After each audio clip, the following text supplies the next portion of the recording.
You must be the ones tasked by the Academia with renovating Aru? That's right.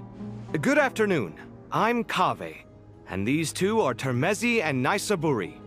Hey, I'll hate them! Come and introduce yourself! We've met before. This is Thoth, the Ibis King, and everyone knows these two. Afternoon, gentlemen. I've only ever seen these two in murals! Ah, the paintings in the temple. They show us chatting, playing cards, playing chess. Precisely the activities we most enjoy, funnily enough. No, only you enjoy playing chess. We were just humoring you. I wouldn't go that far. Back to the matter at hand. A preliminary assessment by the Academia indicates that this project requires expertise in various disciplines, including the deciphering of ancient texts, mechanical engineering, the restoration of ancient ruins, and elemental theory. The most capable minds in their respective fields are here before you. If there are no objections, we'd like to begin our work. The artisans who built Aru for Al-Ahmar gave their very lives to create this splendid work. Follow their example by giving your utmost devotion to this project. I didn't know that. We'll do our best, of course, but we certainly won't be sacrificing our lives. Such brazen words. Humans these days are a far cry from their ancestors. What little respect you show for King Deshret. No, that's not what he meant. Please, don't mind him. He shares your sentiments, just not your, penchant for hyperbole. Assuming that's what you were going for? I just think it's important to manage expectations. Forgive my lack of courtesy, but we simply can't sacrifice our lives to the gods on completion of the project like people in the legends of old. Here's a first draft of the project proposal for your perusal. Please let us know if you have any requests. Normally, I'd have made it look a lot more visually appealing, but we were really pressed for time on this occasion. I hope you'll forgive me if it's a little rough around the edges. Naturally.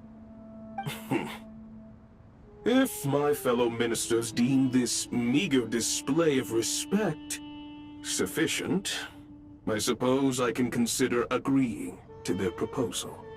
Why are you so preoccupied with the ostentatious displays of respect to Al-Ahmar? We should be trying to make things easy for them. You never know. We might have to rely on these young people to look after us in our old age. Exactly. This is Aru's mainframe. Be reminded to use it with great caution. We certainly will. Thank you for your assistance.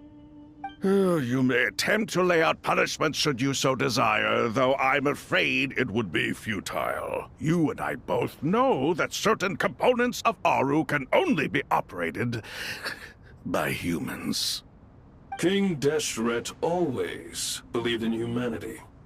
Still, the reason that Aru's modules are designed that way is not so much because he trusted them, but more because he was wary of you. Is that true? No wonder human artisans helped to build Aru then. He actually required human assistance to create his greatest work. Naturally. Have you noticed that the Goat King keeps giving superficial responses? It's like he's just going through the motions and leaving the real debate to his colleagues. He understands the art of perfunctory speech. That's what earned him his position as the Minister of Ministers. It seems the rumors about King Deshret being a poor judge of character are baseless after all.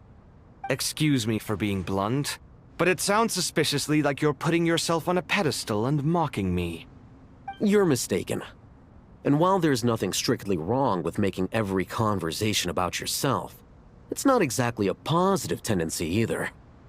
You? Whatever. I knew it'd be like this working with you. All right, let me past. I need to look at this console. It's your job to activate it after all. Let's begin. Everyone, please proceed with the external checks and preparations as per the procedures outlined in the engineering plan.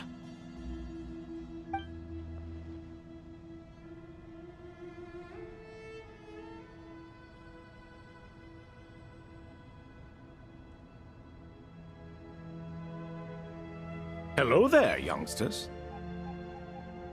Whoa, the Ibis King came to life. What do you mean, came to life? I've been alive the whole time. You did say we could start our research, right? Are you having second thoughts now? I've reviewed the proposal. The work you're planning to carry out on this grand device is ambitious in its scope. You have ample confidence in your abilities, I take it? I wouldn't say I'm feeling hugely confident, but given how bad things are, I'd rather at least try something than sit around waiting to die. You are the top scholars of your day. I trust you are aware that there are countless links between Aru and the Akasha? Aru and the Akasha? But... I thought the Akasha was the Academia's greatest technological accomplishment, created years ago by the Dendro Archon to help her people access knowledge. And you too? Do you not know either? You've read the instruction manual, right? You tell them.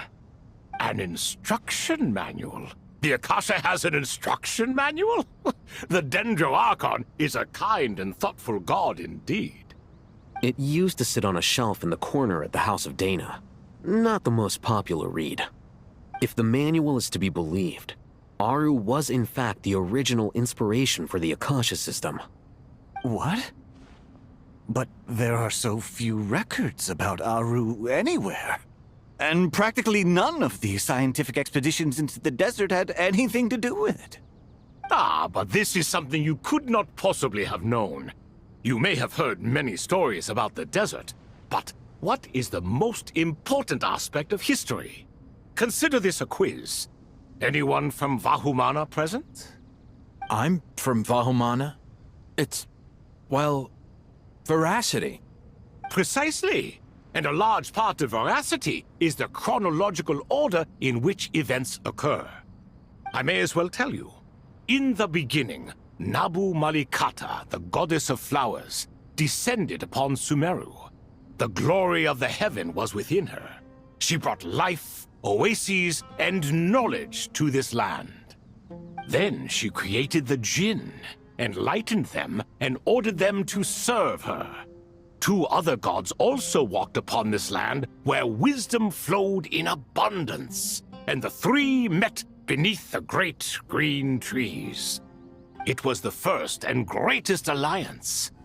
We should speak with reverence of this covenant between the three, which transcended both time and life. For they promised that in Sumeru, wisdom would be shared with all. All the great changes in Sumeru's history began with the goddess of flowers.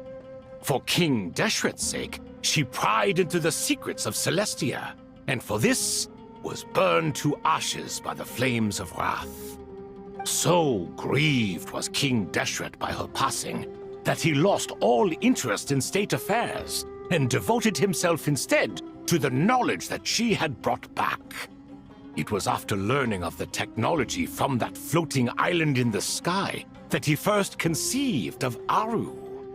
And so, the Akasha was inspired by Aru, while the basis for Aru itself came from Celestia's technology. Well, if the two share a common technological origin, then connecting one system to the other is an entirely feasible idea. Unbelievable. Have you no reverence at all for celestial technology? No, I do, but there's no time for that. The schedule is too tight. Blame it on the deadline. Perhaps you could try coming up with our cutoff dates. You know what it's like having to turn around 5 different drafts in one day? I wouldn't wish it on my worst enemy. Yeah, also, Sir Ibis King, you don't plan on getting directly involved at all, do you? Yes, well, you strike us more as having come to give a popular science lecture. Or, wait, does this count as more of a first-hand witness statement? Neither. Anyway, this sounds like far too much work for me. Still, if Aru is so powerful, why didn't King Deshret use it for more ambitious ends? Because it was never fully completed. King Deshret had grand plans, but he perished before they could come to fruition. In the beginning, his wish was to create something that could rival the very world itself. The Lord of Flowers sacrificed everything for that ambition. What he desired, she bestowed, and thus was knowledge brought into the world. Her courage and sacrifice had to be honored with the most splendid of monuments, or King Deshret would surely have deemed it a grave injustice. And that monument, built from knowledge and technology, etched with a sacrificial and courageous love, even in its unfinished form, it deserves to be treasured. At that time, King Deshret said the following to the Lord of Dendro. "Since we share an eternal covenant, I shall never be your enemy. Hence, the fruit of wisdom from the heavens is not to be devoured. Remember, it is not that I lack the power to become the enemy of wisdom.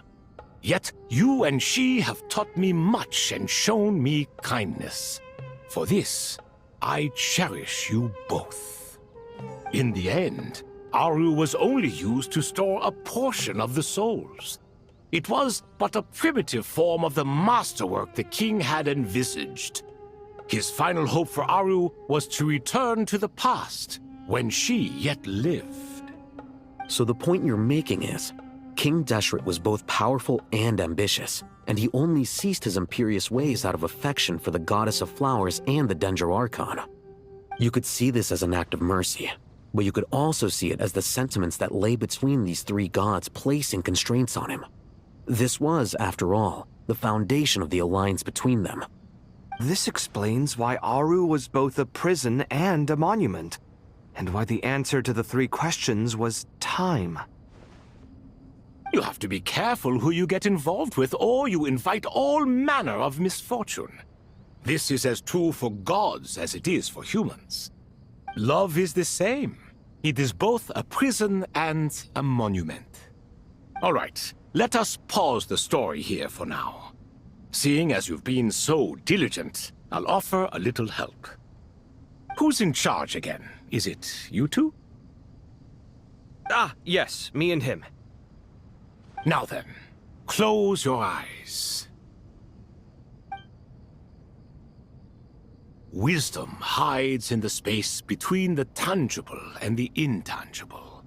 It is to convey the incommunicable through the simplest of mediums.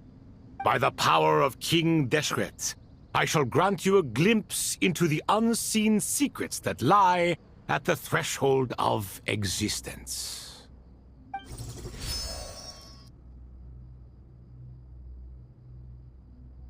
Where did this come from?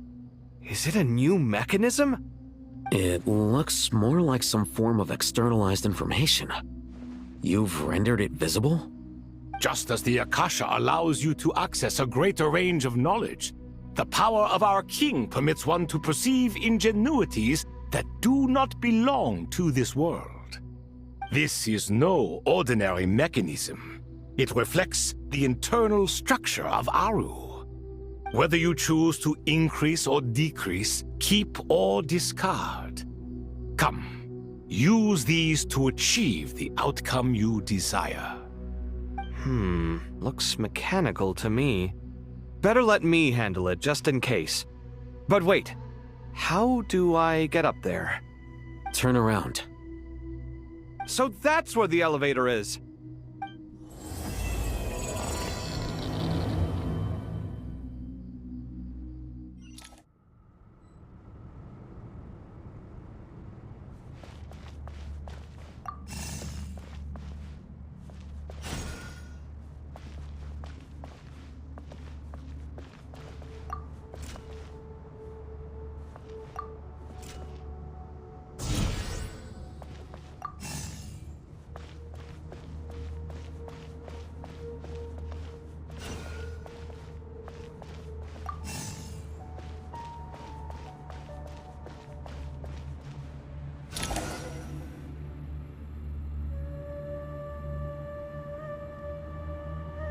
Obelisks were used to record important information in the ancient desert civilization.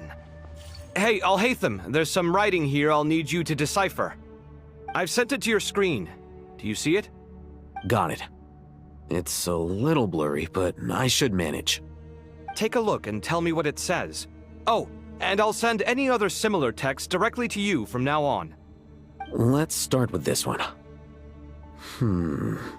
It's a variant of an older script. Herein lie verses written for the Yellow Sands. Looks like cultural information from the age of King Deshret. If so, I suggest you delete it. Words thrown together merely for fun. I had no idea Aru kept a record of this. Well, as long as you're certain that this is strictly private information, that's fine. It is unimportant. All right, well, I guess I'll start now.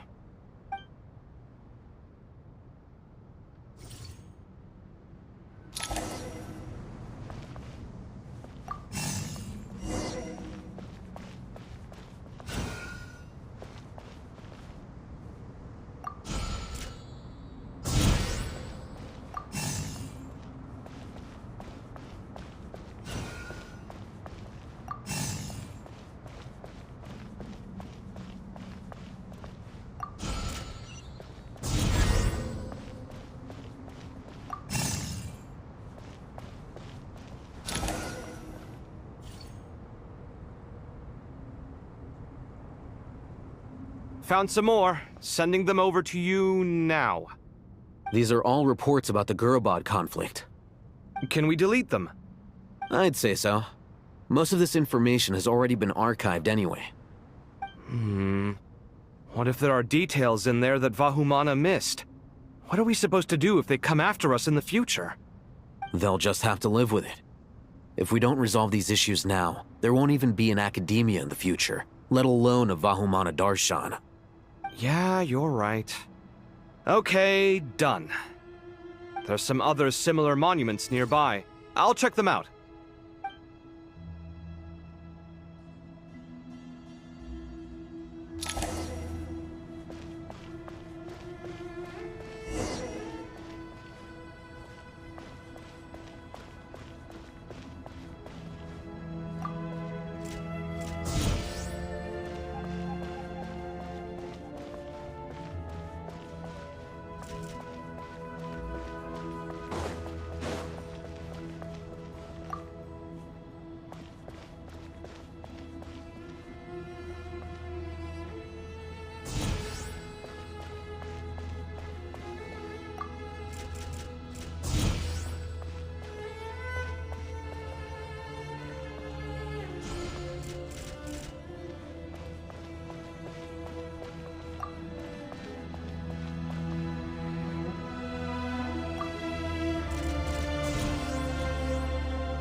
Another monument. Hold on.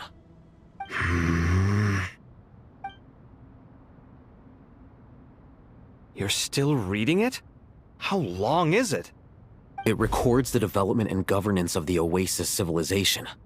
Most of it concerns the Jinn, but it also contains records left by the artisans who built Aru. Is it important? Some of it. There was no way for me to read the whole thing in its entirety, so I had to rely on my intuition to pick the parts worth keeping. What about the artisans' records?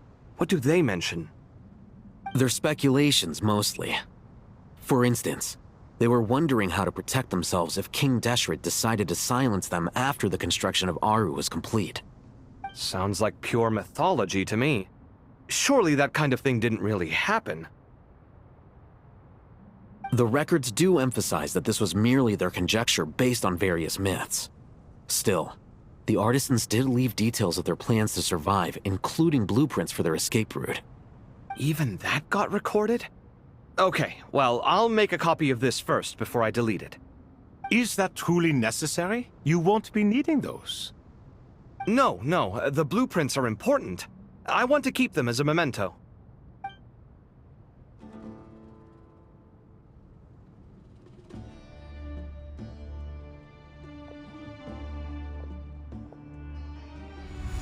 I think that should just about do it.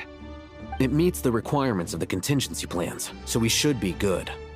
I gotta say, it's the strangest feeling, this cross between reality and the intangible.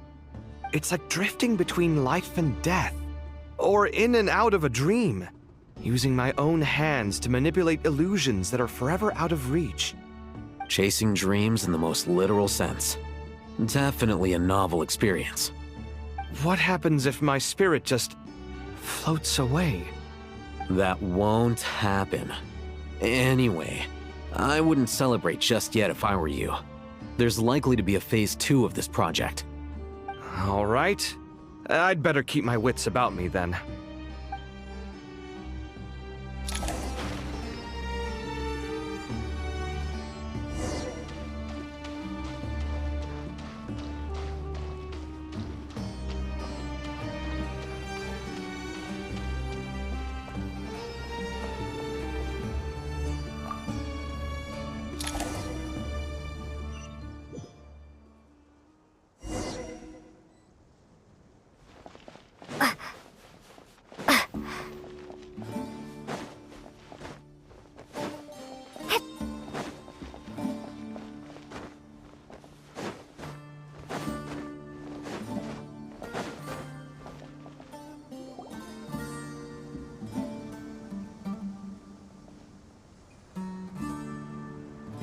Traveler from afar, do you worry for the fate of Sumeru as well?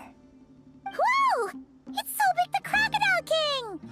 Greetings, Crocodile King. Please be at ease. I'm just here to chat with you about Lesser Lord Kusanali. Sounds like you really care about her. Yes, although to be exact, it is a mixture of both concern and curiosity that I feel. Speaking of Nahida, Paimon was wondering how she's doing. Wait a moment.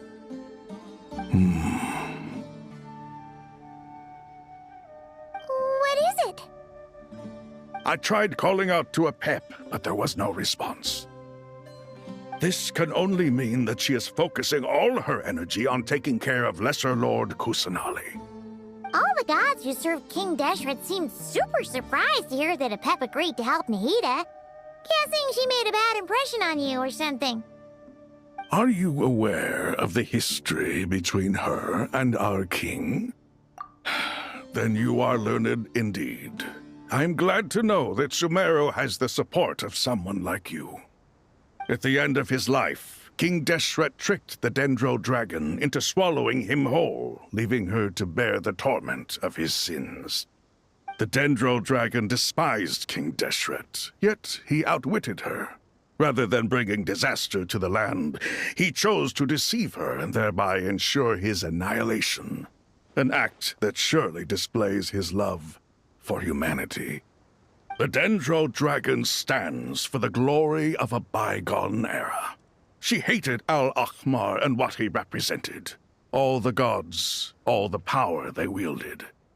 And so, her willingness to help the Dendro Archon through this crisis comes as a great surprise indeed. It makes one wonder whether, perhaps, the Dendro Archon assisted her in the past.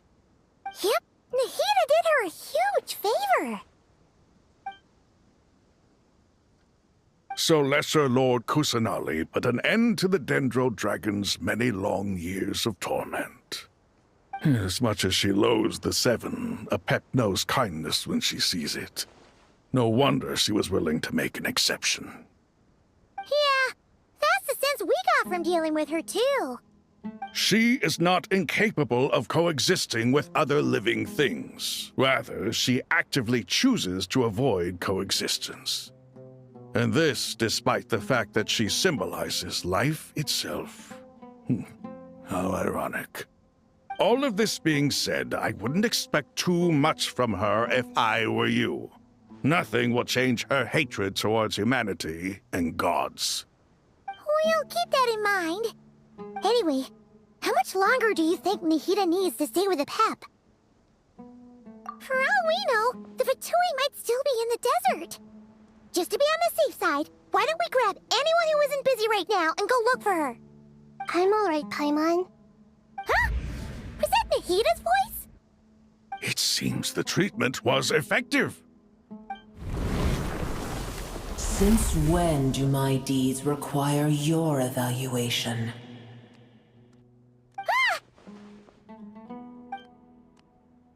Here will do just fine. I had no intention of taking you any further. One ought not expect greater generosity than they have earned. You always hide your kindness away like an oasis within a sandstorm. Only those who make it through the swirling winds can know just how beautiful that oasis is, and how much hope it brings. You dare appraise my being? No, I'm expressing my gratitude. I want to thank you for sharing your precious life force with me.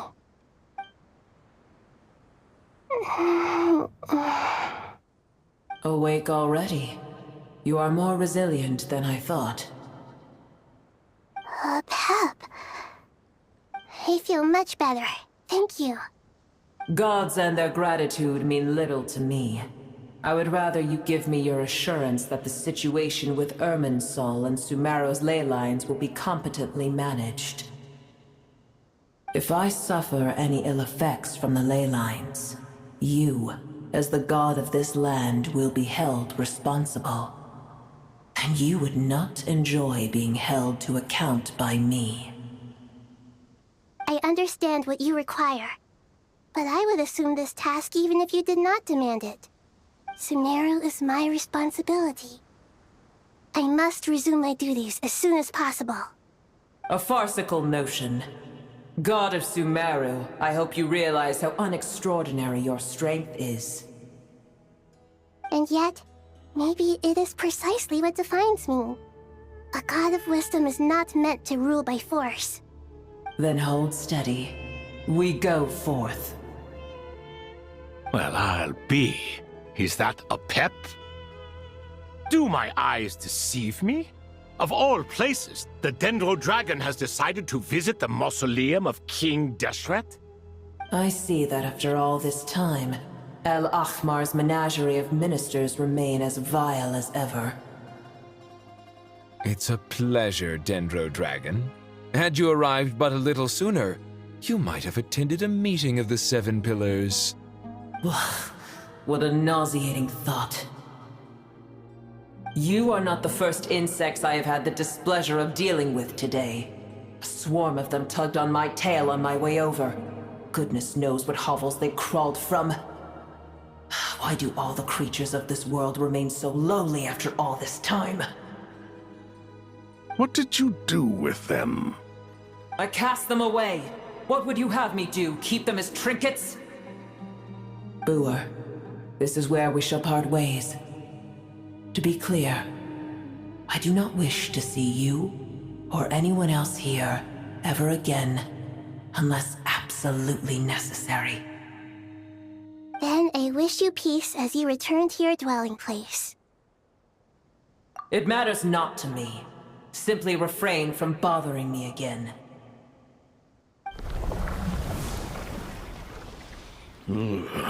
A force to be reckoned with. At times like this, I feel glad that she has no interest in any of this. Hold on, just hold on, okay? We're almost there. We made it. Huh? Wait, that voice! It's... Uh-oh, I'm gonna fall!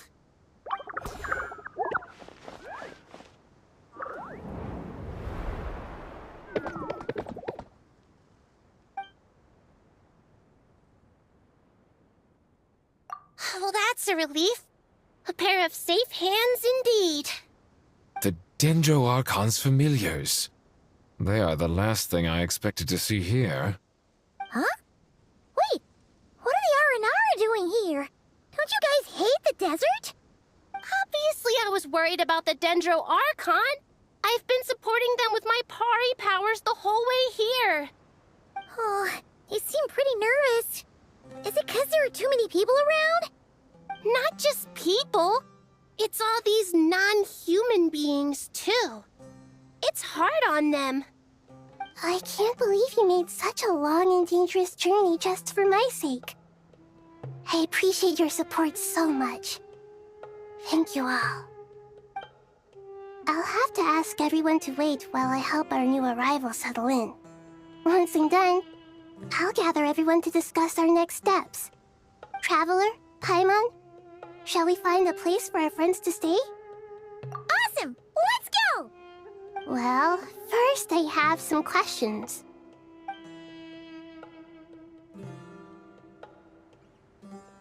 Okay, I think that covers everything. Thank you. We can get going now.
Hello, everyone. It's only us.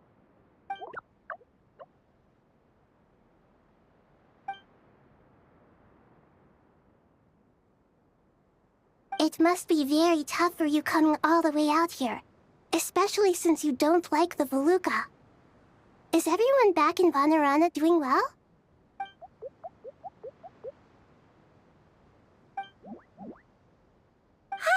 Everyone's here.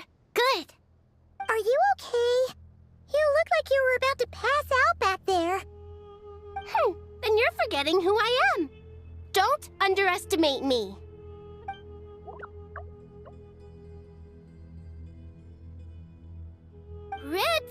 Oh, excuse me! Are you comparing me to Paimon? I suppose everyone is gathered here because of me.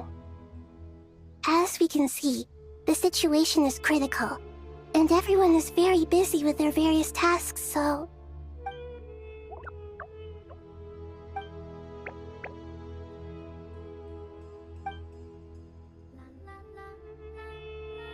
I can't thank you enough.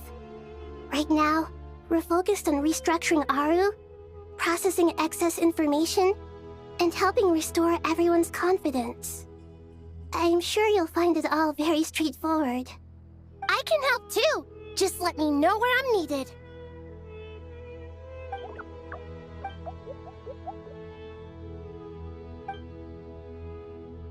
Up to no good?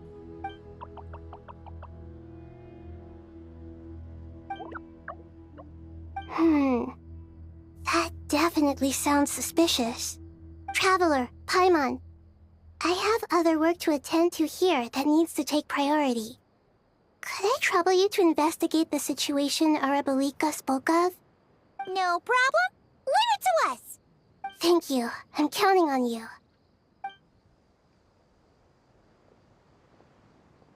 There's one other thing. If you are to work alongside the people of Sumeru, you will need to make yourselves visible to them. Is that acceptable to everyone?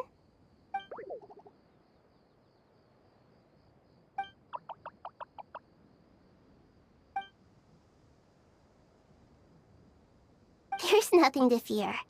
No one here will hurt you. But if you do feel afraid, don't worry. Just call my name and I'll be there. Very well. Now, I shall bestow a small blessing upon you all. Whenever people see you and interact with you, from the moment their gaze meets yours, they will experience the most beautiful of dreams.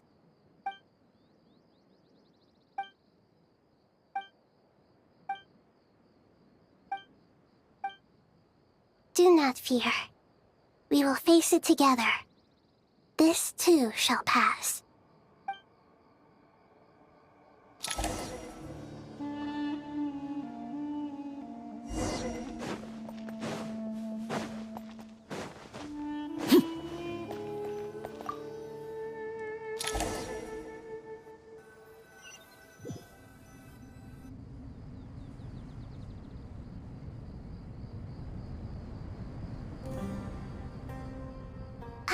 Everyone's here. Wonderful. Dendro-Archon, you're back. Are you recovering all right? You mustn't push yourself too hard. I'm doing very well. Thank you for your concern. I see. Using the power of Aru to reboot the Akasha and gain access to Irminsul. It's a sound plan, although... I regret to be the bearer of bad news, but with the state that Irminsul is currently in, it's impossible to access via traditional means.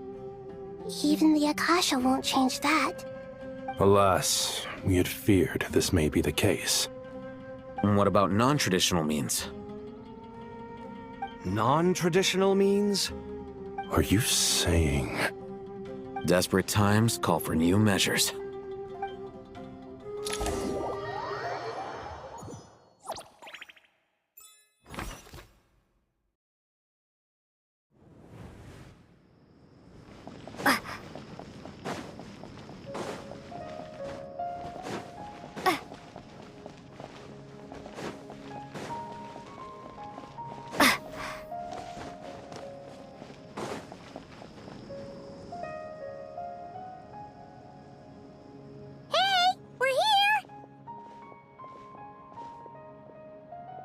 Ah, it's you. Is there a situation?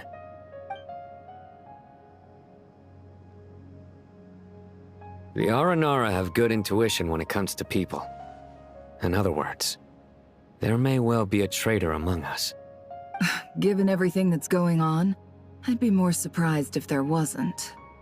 Miss Nefer, as a professional intelligence broker, I trust you have a solution?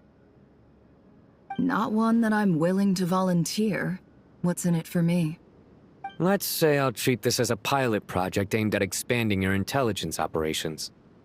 Whatever business you're in, an avenue to demonstrate your abilities could never hurt. I like the sound of that. Glad we're on the same page. Given that you rarely set foot in Sumeru, practically no one at Caravan Rebot knows who you are. I take it you've read the files on everyone in the area? Yes. I also skimmed the list of evacuees, and am more or less up to date on where everyone stands. Any initial suspects? Limiting the scopes to males whose recent activity could be viewed as suspicious. I've identified 3 names. The Aranara saw 2 people talking, but currently we only have 1 suspect. The other person was probably just a messenger, and in all likelihood has already left Caravan Rebot. Everyone is heading for the desert per the evacuation order. Anyone willing to turn back at this stage is almost certainly with the Fatui.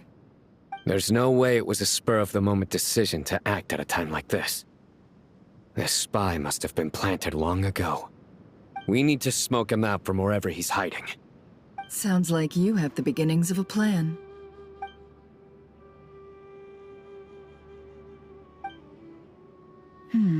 I see. Your suspicions are well-founded. I'd be watching him too if I were you. So far, we still lack solid evidence that he's been bribed. He hasn't made any recent purchases that would indicate he came into some cash.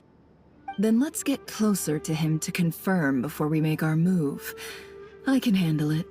I'm not based in Sumeru, so barely anyone at Caravan Rebot knows who I am. And you're certain you've never encountered this person in Nodcry? I'm certain. Besides, it's extremely rare for me to have had any direct contact with Sumeru mercenaries besides Jet. There's no way he could have seen my face before. Sino, stay out of sight and wait for my signal. If he raises any red flags, I'll bring him toward the main road. Understood. I'll take it from there. Excellent. Well, it's a pleasure working with you.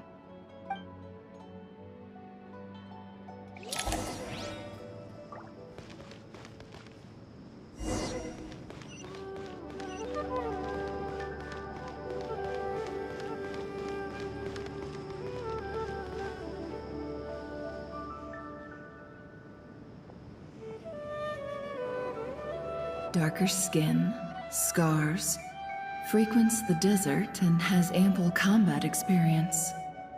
Nothing unusual about how he dresses or acts. What's that he's looking at? A coin. Interesting. Could that be how his contact paid him? Conveniently discreet for someone trying to hide any unexplained income. And yet it could be highly valuable. Sorry to bother you. Has everyone here already left? I don't suppose you happen to see a lady wearing a hat? Ma'am? What are you doing in Caravan Rebot all by yourself? The main group evacuated some time ago. Didn't you pass them on the road? My friend and I lost some of our cargo along the way. I didn't want to miss out on potential business, so I told her to go on ahead and meet the client while I retraced our steps. I didn't think it would be so late by the time I found it. And then there was a terrible sandstorm. I guess I must have taken a wrong turn, because I didn't see any large groups on my way here. Forgive me for asking, but just to be on the safe side, could you describe this friend of yours? Sure. She has blonde hair, and she was wearing a hat and a white dress. You'd definitely know if you'd seen her.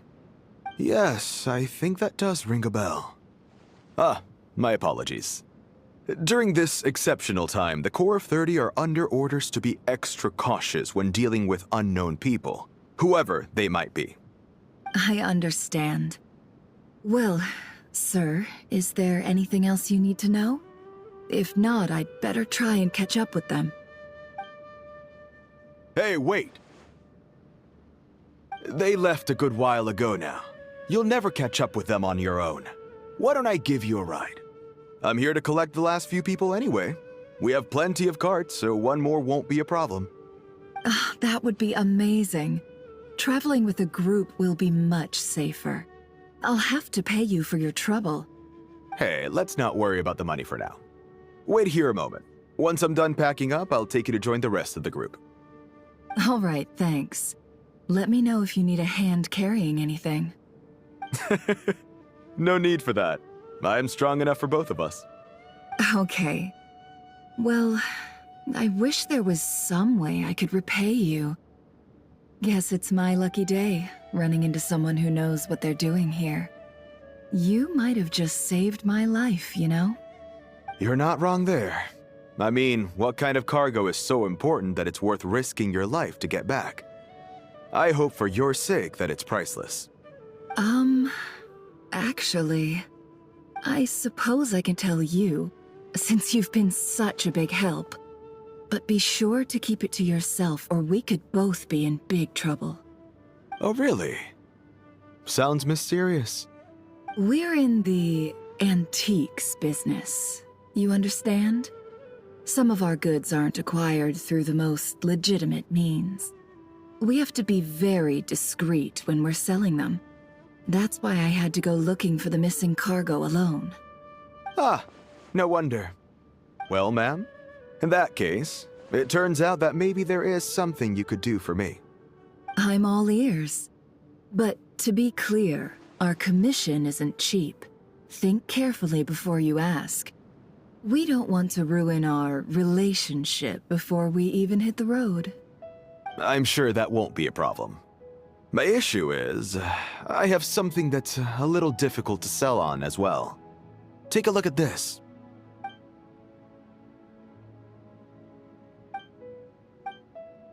Pure gold. That's quite something. How'd you come across it? Dig it out of some ancient tomb? If you look hard enough, there are many treasures to be found in the mausoleum of King Deshret. It has no distinct Snezhnayan markings. That'll be why he's going with that story. And he clearly doesn't want to arouse suspicion, so he's on the lookout for an opportunity to make a quiet trade. Surely you have an existing business partner. Won't they take it off your hands?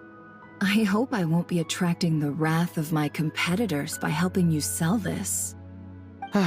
The shop I used to work with is having cash flow issues at the moment after losing some money. I'm under enough pressure as it is without having to deal with them. On the off chance anything went wrong, I'd never get my money back. I understand. Gold is the last thing that traders with cash flow problems want to see. Well, in that case, I think we can work something out. As it happens, I'm just about done packing. Shall we make a move? Sure. Let's walk and talk. This evacuation was a huge operation. They needed a few people to stay behind and tie up loose ends. And I ended up being one of them. You're lucky you ran into us in time. I certainly am. I don't know how this happened. One thing led to another, and look how it ended up.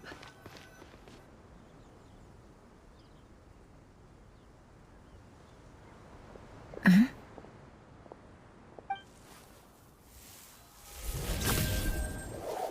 Hands where I can see them. General Mahamatra! No, wait! What are you doing? This is the coin? Good. Sadly, you won't have the chance to spend it. Nicely done.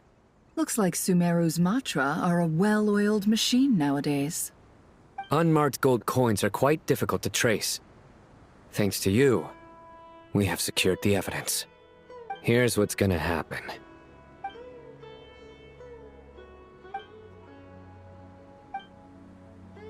Southeast from here, leeward side of the hill. That's where he's meeting his contact. Great work. Candace tells me your interrogation skills are highly effective. Hers are quickly catching up. She's improved a lot in recent years. Looks like it's over to you for the next step. Because I'm quickest on my feet? Because you know how to trail a target. Plus, it'll be easier to monitor their activity from the air. Fine. I'll be quick. One more thing. The Traveler just brought a message from the Dendro Archon. Once you're done with this, we're to meet up at the mausoleum of King Deshret. Got it. Will do. Are you sure you'll be okay on your own? Gee, I don't know. Maybe you should come with me. Okay. Then Paimon's coming with you. Really? You do know this is a stealth operation, right? Meaning, you have to be quiet? Paimon? Are you sure about this? Well, Paimon at least wants to give it a shot. Like everyone says, if you never try, you'll never. Besides, being the best guide into that has to count. Fine. Join me if you want. But be warned. If anything goes wrong, I'll have to gag you and shove you into a bush. No need! Paimon will be super careful. Good. Then what are we waiting for? Let's go. Ah! Coming! Coming!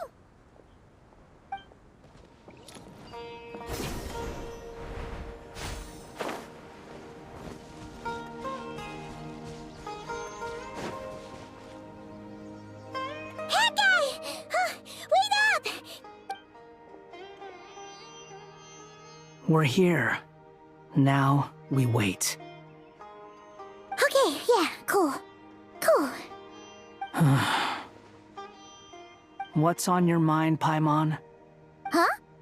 Oh, nothing? I thought all you cared about besides being a guide was food and sleep. Why the sudden urge to go on a dangerous mission? What's that supposed to mean? Paimon's been on plenty of dangerous But never on your own. You hardly ever leave the Traveler's side. Just saying, I'm kind of at loose ends right now. So if you did want to share, I suppose I'd have to listen. If not, suit yourself. Makes no difference to me. Oh, that guy? Do you think... What? Where's that coming from? When we were in Notcry, Paimon suddenly realized something. Even though Paimon's with a Traveler every single day, Paimon doesn't get like this very often. She just got really scared, and the more Paimon thought about it, the more useless she felt.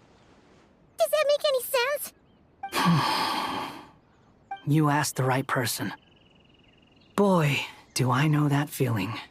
Oh, that guy. I'm not gonna try and encourage you. What I will say is this. When you start doubting yourself, you have two choices. Give up or change. You have to make the decision to move forward. Otherwise, no amount of consultation from other people is gonna help you. So ask yourself, what do you want? To get stronger? To learn more? Whatever it is, go do it. You won't have any regrets if you can at least say that you tried. Oh. All right. Something's not right. Shouldn't they be here by now? Paimon, is it just me? Or is it a little too quiet around here? Should Paimon take a look? We'll give it another hour. If nothing happens, we head back. Okay. How strange. We've been here for ages. Where the heck are they? What is it? Did you think of something? Something feels off about this whole situation, but I can't quite explain why. We know for sure that the guy Sinocot had something set up, yet somehow his contact is a no-show.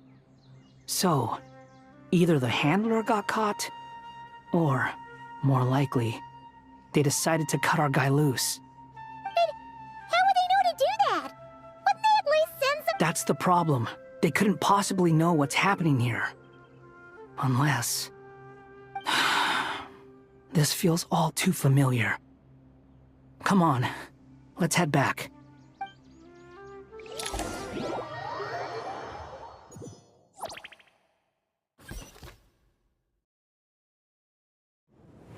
Even though this isn't a formal meeting, I'd still like to start by saying how grateful I am to each and every one of you. Thank you all for coming here and standing by our side. Shesipank and Bennu are currently assisting the scholars with the maintenance of Aru. Please forgive their absence. As for Hermanubis, may he rest in peace. We remember him with great fondness. There have been times when I imagined what it might be like to meet you all.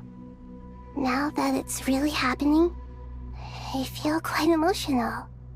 Time has taken many things away, but that which remains is all the more resilient. I must say, there is one thing that rather surprises me. You appear to be in good spirits, Lesser Lord Kusanali. But even so, I can sense that the life force given to you by the Dendral Dragon has far from fully resolved the problem of your vitality. Oh no! So even a Pep's power didn't work? Don't worry, Paimon. It worked very well indeed. The issue is how closely I am tied to Irminsul.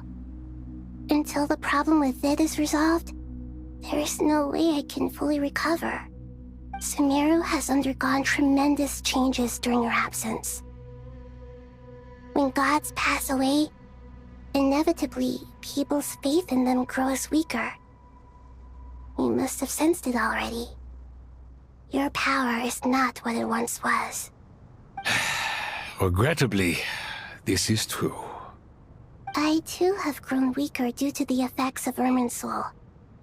Right now, we're all in quite a sorry state.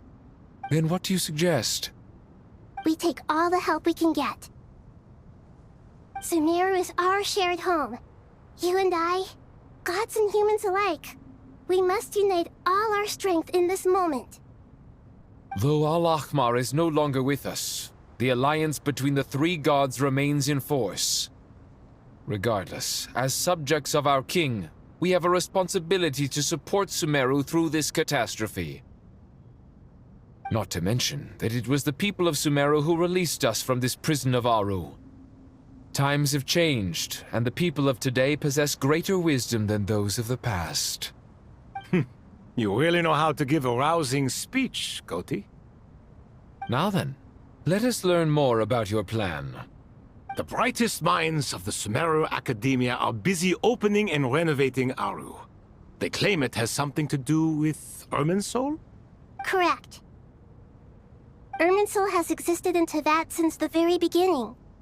But during the Age of the Dragons, it did not possess the significance it holds today. After the heavenly principles arrived, the power of the Light Realm was divided into elemental energy, and Irminsul was refashioned as a device that records and preserves all information. Since then, everything in this world has been inextricably linked to it. As the Dendro Archon, I have a duty to protect Irminsul. To Sumeru, it is both a national treasure and undeniably a major threat. Teyvat has seen many upheavals in the last few years. The most recent of these was a major crisis in Notcry, which forced Sumeru to be even more vigilant than usual. I made sure to monitor all the pathways through which an outsider could potentially transmit themselves into Irminsul.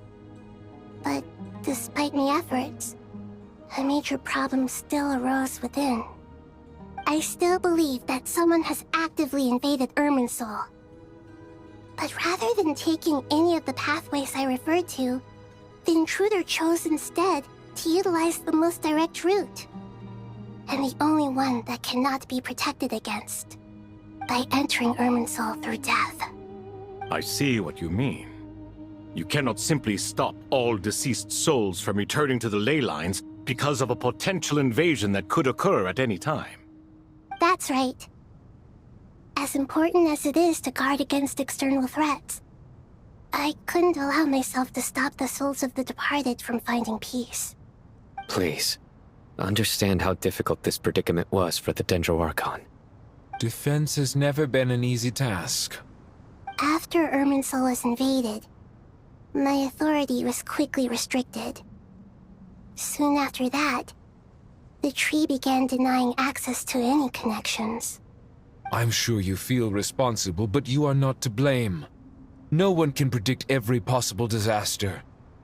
There will always be trials and tribulations for the world to endure. But the people of Sumeru should not have to endure this.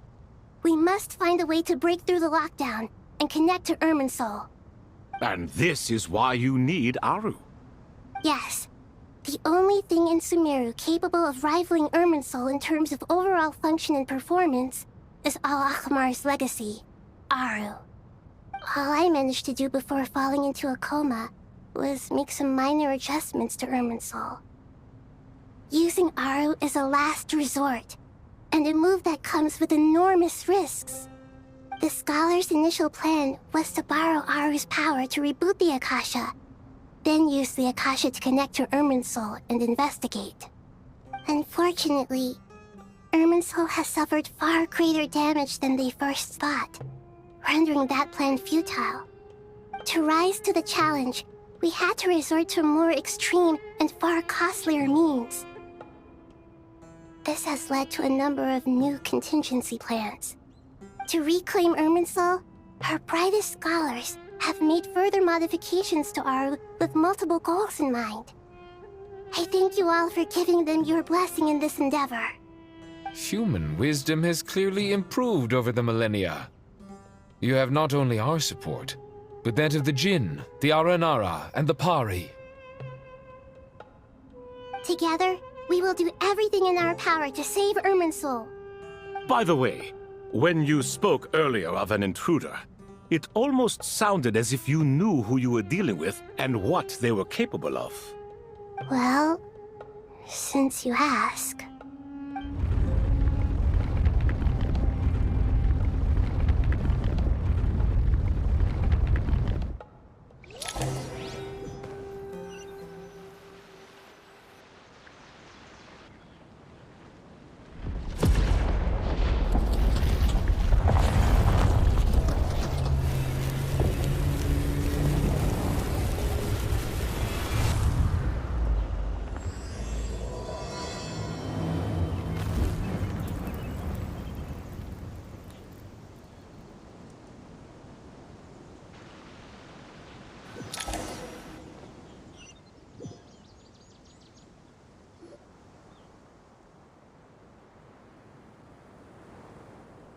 Master Tainari!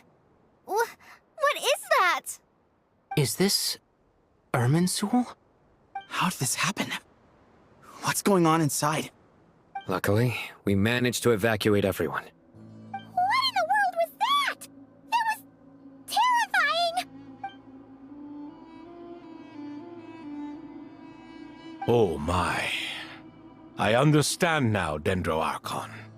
You make yourself quite clear indeed. Not once over the millennia has Irminsul been so terribly afflicted as this. Please continue, Dendro Archon. Irminsul's root system is what comprises the ley lines. In the past, it has always been hidden away, going unseen by the general populace. But now, an evil intruder is making it reveal itself. It has become a tree of unbridled greed. A clear sign that a deranged experiment has advanced to a new stage. Blasphemy. From where I stand, an experiment in the name of blasphemy sounds rather improper. But if we are to honor Dottore will, this is what we must do. The birth of this tree proves to me beyond doubt that this incident is connected to him. But to explain the situation in full, there is someone I need to tell you about.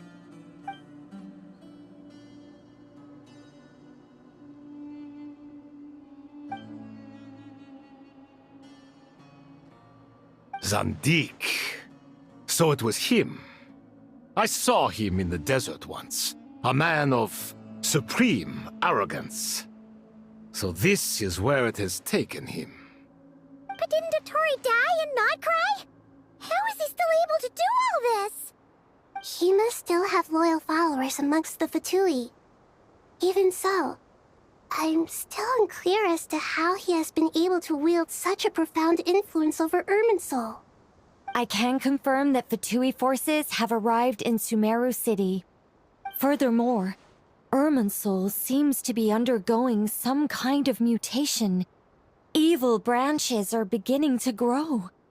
Things that do not belong to this world are slowly but surely materializing. Sorry, I couldn't think of any other word to describe it. They don't seem to be fully formed physical entities yet, after all, but they are gradually becoming real. A baleful tree climbing up into the heavens. Speaking of Dottore, I have some information on that front as well. I didn't think it was wise to state this out in the open. But my theory is, the mole wasn't cut off after he was caught. They wrote him off from the beginning. You mean, the Fatui never intended to follow through with him? Then why plant a mole at all? It's hardly a conventional strategy, and the rationale behind it is pretty twisted. But as it happens, I know someone who works exactly this way. And when it comes down to it, his goals are very simple. He just wants to confuse people, so they can't figure out what he's up to. He's been a collaborator of Dottore's from the outset. That fact alone confirms that Dottore is involved with this somehow.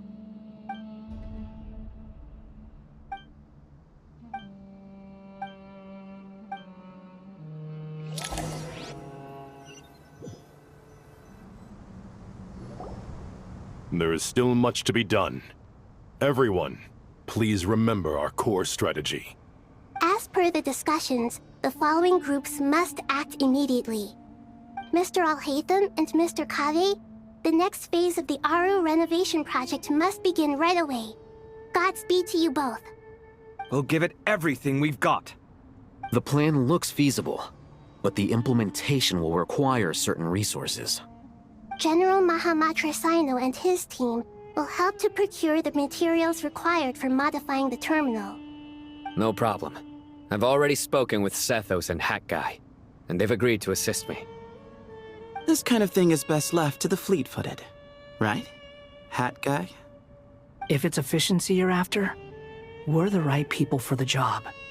Following up on the elemental energy amplifier we discussed. Ms. Dory, I assume you're the one most familiar with the status of this project. Aside from the Dendro Archon, of course. Yep, that's right. Leave it to Lord Sangama Bay. Got it. Well, I'd like Madame Farazan, Kale, and Nicole to support Dory on the technical side. You can count on us. Will do. Rest assured, I'll take good care of Kale. Dia, Candace, and Nefer, you'll be in charge of negotiating between the various parties. I trust you remember our goal. You bet. We can handle it. Good. I believe that covers everything. Tainari will provide ad hoc support as needed, if that's okay. Poor Tainari. Must be tough being Nephis' student. Getting bossed around all day, every day. Hey, don't try and drive a wedge between us, you old rascal. All it says to me is that Master Nephis has faith in everyone's abilities. While I'm nominally here as backup, I doubt there will be many situations where my help is needed. Exactly. Finally, Traveler, you and I will head to the border between Sumeru and Natlan. Once that task is complete, I'll be asking some of you to accompany me to the Eternal Oasis. The Eternal Oasis? I thought that was just a legend.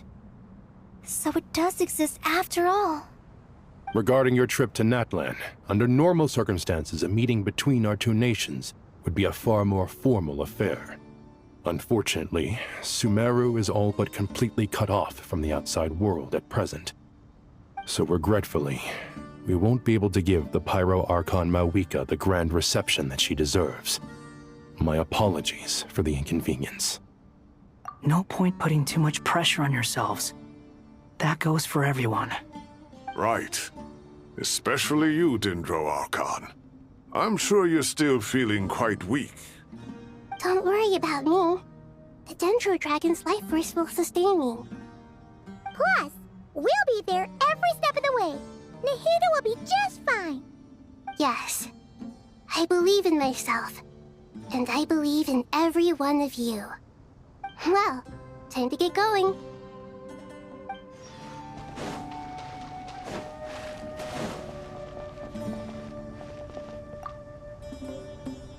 To what extent we can implement the final plan depends on how successfully the Akasha can be modified and configured.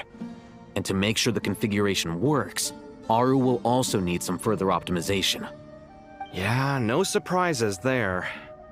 Once we roll this out, any Sumeru citizens who already have Akasha terminals can simply continue to use their existing devices. This still leaves us with a significant equipment shortage, though. Many groups of people were never issued Akasha terminals, including mercenaries, the desert folk, and many others. We'll need a supply of rare materials for the renovation of Aru and the production of new terminals. Right now, the best place to source these locally is from the primal constructs within King Deshret's mausoleum. Time is not on our side here. It's gonna be a race against the clock. The Aru merge and renovation project will have to be carried out by you two. Everything's riding on this, so failure is not an option.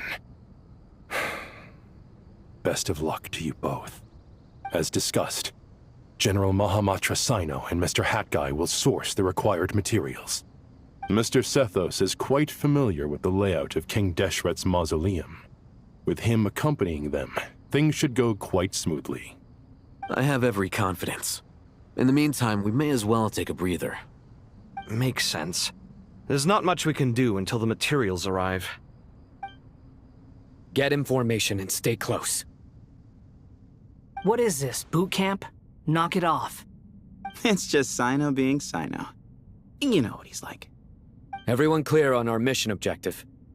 Look at the excess primal constructs, dismantle them, and extract the required materials.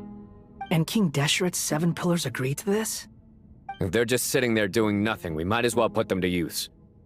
Thoth's words, not mine.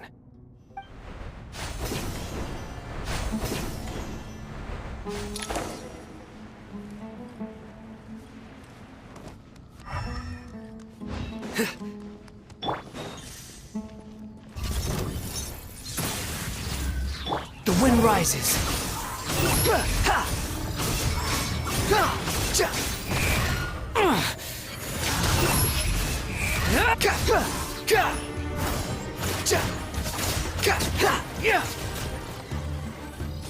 The sage's wisdom!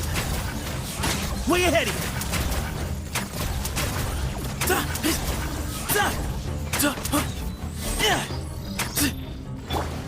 Behold!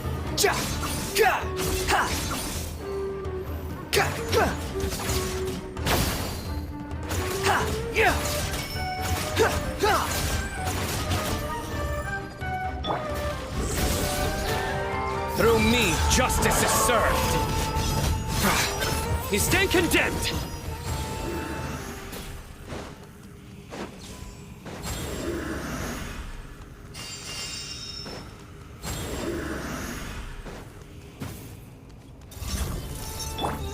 Give me some space. Cry louder. How amusing. Squall and fury.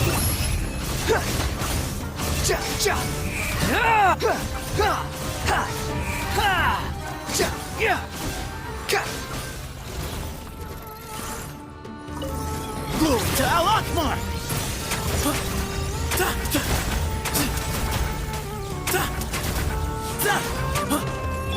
Futile!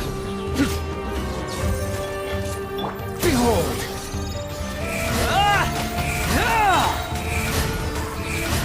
Know your place!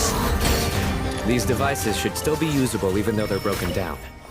Let's take them back for the others to review.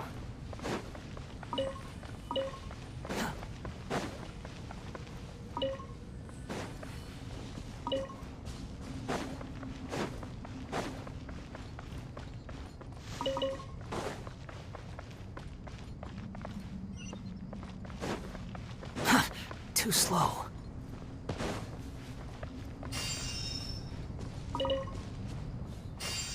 Quit following me.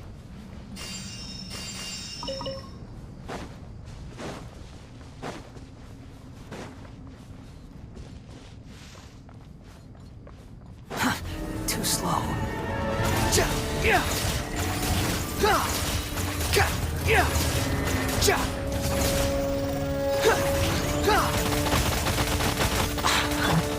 Excuse me? Sage's wisdom! Your sins weigh upon your soul. Guilty. Your penance is due.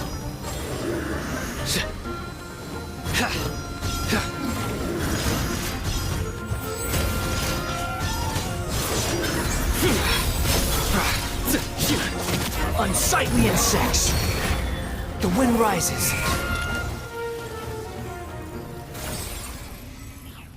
How many do we need again? Enough to make an Akasha terminal for everyone who doesn't own one.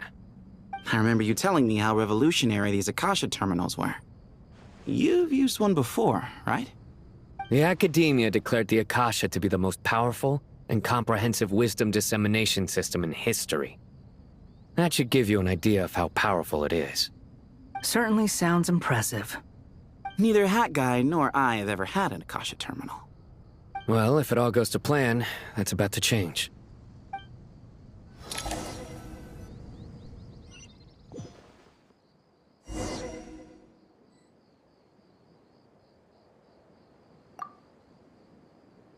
Oh, goody! Thank you so much for handling the delivery. What a long way it was. You've really outdone yourselves. I'm well aware what a bumpy, dangerous journey it must have been. Now, I would have loved to oversee the process myself, but of course, those of us who know the plan can't leave the mausoleum. Oh, trust me, I'm patting myself on the back for my assembly work here. Simply flawless work. But will you really be needing all of this? According to our plan, yes, this is the quantity required. I have no complaints about the quality either. Only the price. So expensive. I heard you covered a lot of the funding out of your own pocket. Oh, that's an exaggeration. The Academia provided most of the funds. I just offered a small token of my goodwill. Of course, the real tragedy is how little profit I'm making on this. You know, it's a serious crisis when you can't even make money out of it. It's really quite a beautiful design.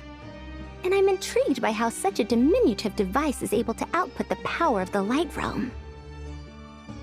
Did you attend the lecture on Light Realm energy, Madame Farzan? I don't believe I saw you there. Of course I attended.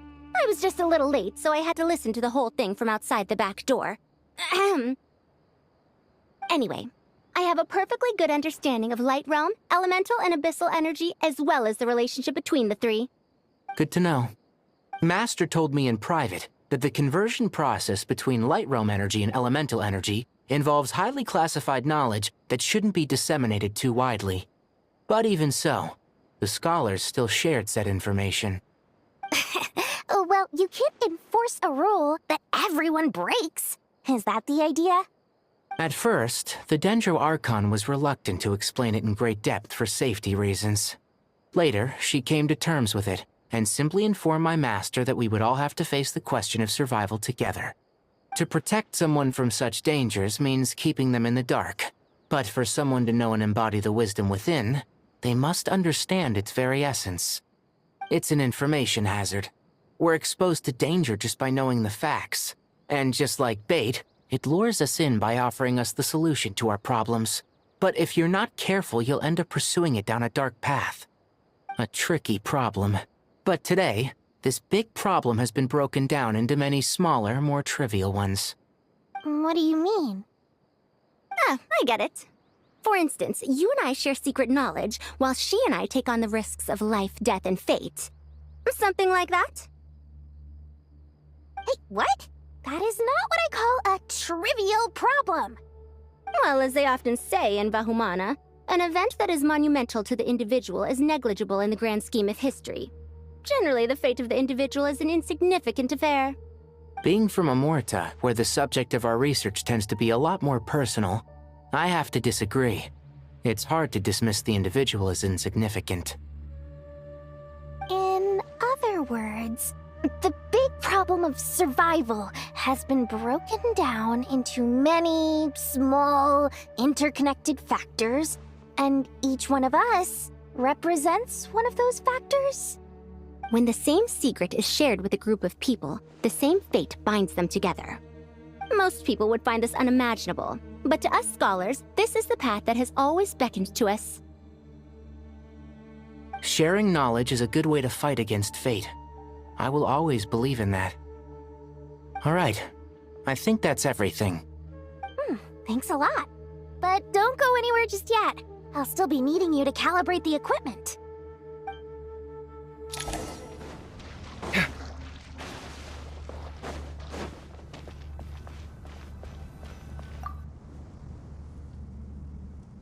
Okay, the materials are ready.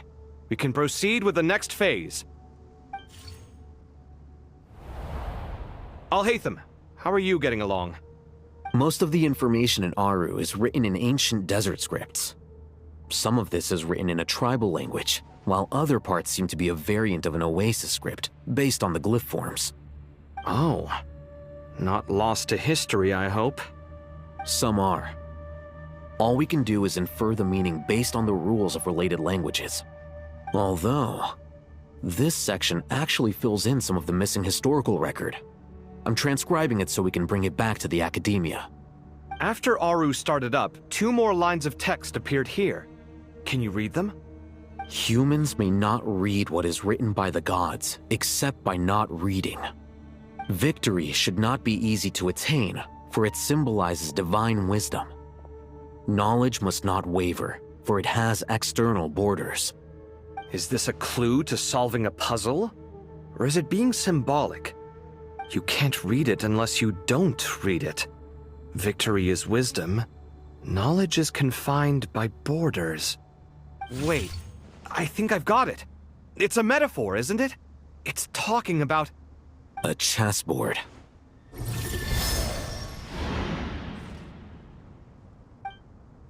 You were right. The youth of today are skilled at solving riddles. Have the secrets buried in the desert not been unearthed over the years all the same? Since Aru is a place reachable through wisdom, this day was bound to come sooner or later. Oh, I've always been against overly cryptic sentences. Don't you get tired of reading and writing all that? Ah, it's you three. Just in time. We've been delving deep into Aru, and now this board has appeared. I've heard this was how you'd while away your free hours. You must be quite the experts by now in that case. It is true. King Deshret's chess games are some of the most well-loved of all his wonderful creations. If you have ever been to Safhe Shatranj, you may well be familiar with the chess pieces you see here. Is this chessboard supposed to be another visualization of the interior of Aru, then? Naturally. Visitors, everything is ready. Only by completing the challenge on the board in accordance with the rules will you be permitted to overwrite Aru. 1 second. It's not dangerous, is it? Dangerous?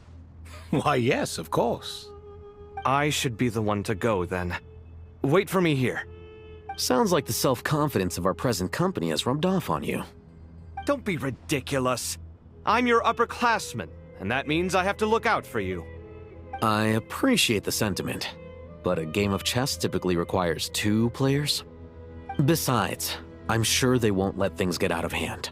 Keeping things relatively safe is in your best interest too, isn't it?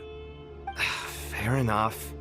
I mean, you guys are controlling the difficulty, so please don't go too hard on us, all right? Ah, but Bennu said he wanted to put some respect into these whippersnappers. All right, all right. Thank you. Obviously, we'll still try to be careful. This doesn't seem like ordinary chess. Is the goal to defeat the opponent? No, you must enter the board and pass the trials we have placed there. Ready? Let's do it.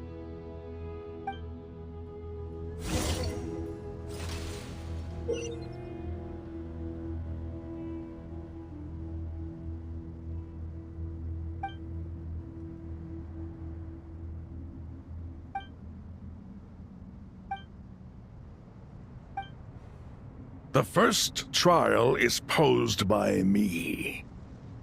I don't think this is gonna stop us. Ah, but the key to this game lies in working together. Otherwise, you will be deemed to have broken the rules. Looks like it's up to me. Marak, can you open it? King Deshret's favorite primal construct. Living on in suitcase form, of all things. Amusing. Ho-ho! Excellent work.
Now is the time for my trial.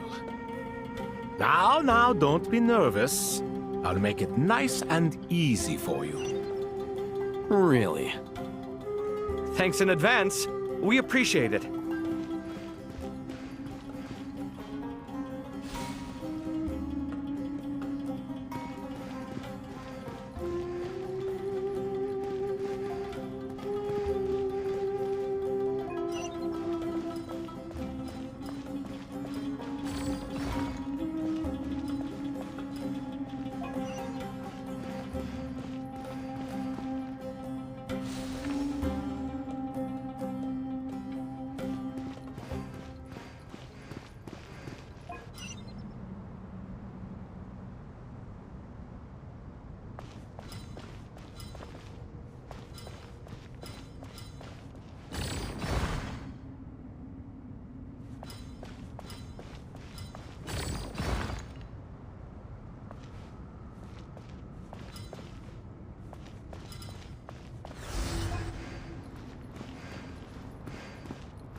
Ibis King, don't you think this all rather inappropriate? You may as well be handing them victory on a silver platter. Do not expect me to follow your lead. Ha! Suit yourself.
Done.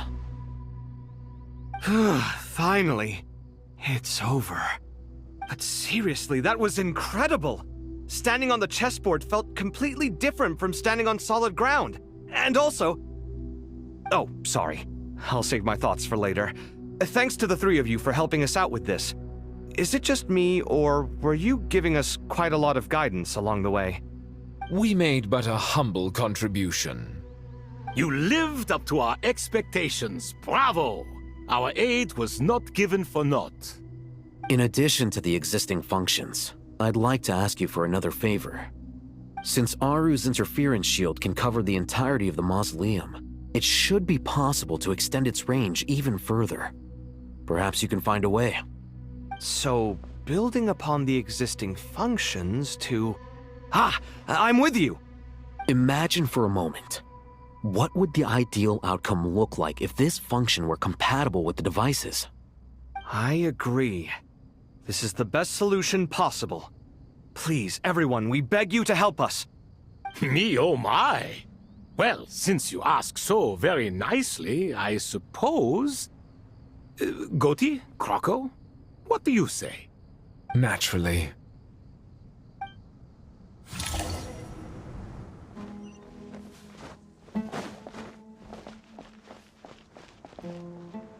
Scatter! There you are. Miss Nicole truly is an angel. She shows great wisdom in guiding others, and she has already sent word to Natlan on our behalf. She said that while the other members of the Hexen Circle are busy with important work, she is quite free, and she is more than willing to accompany the people of Sumeru for the entire journey. Oh, there's Nicole, all right. Always super patient and loves to help everyone out. She's the best. She is. So kind and enthusiastic. Well, time for us to get going. Let's head out.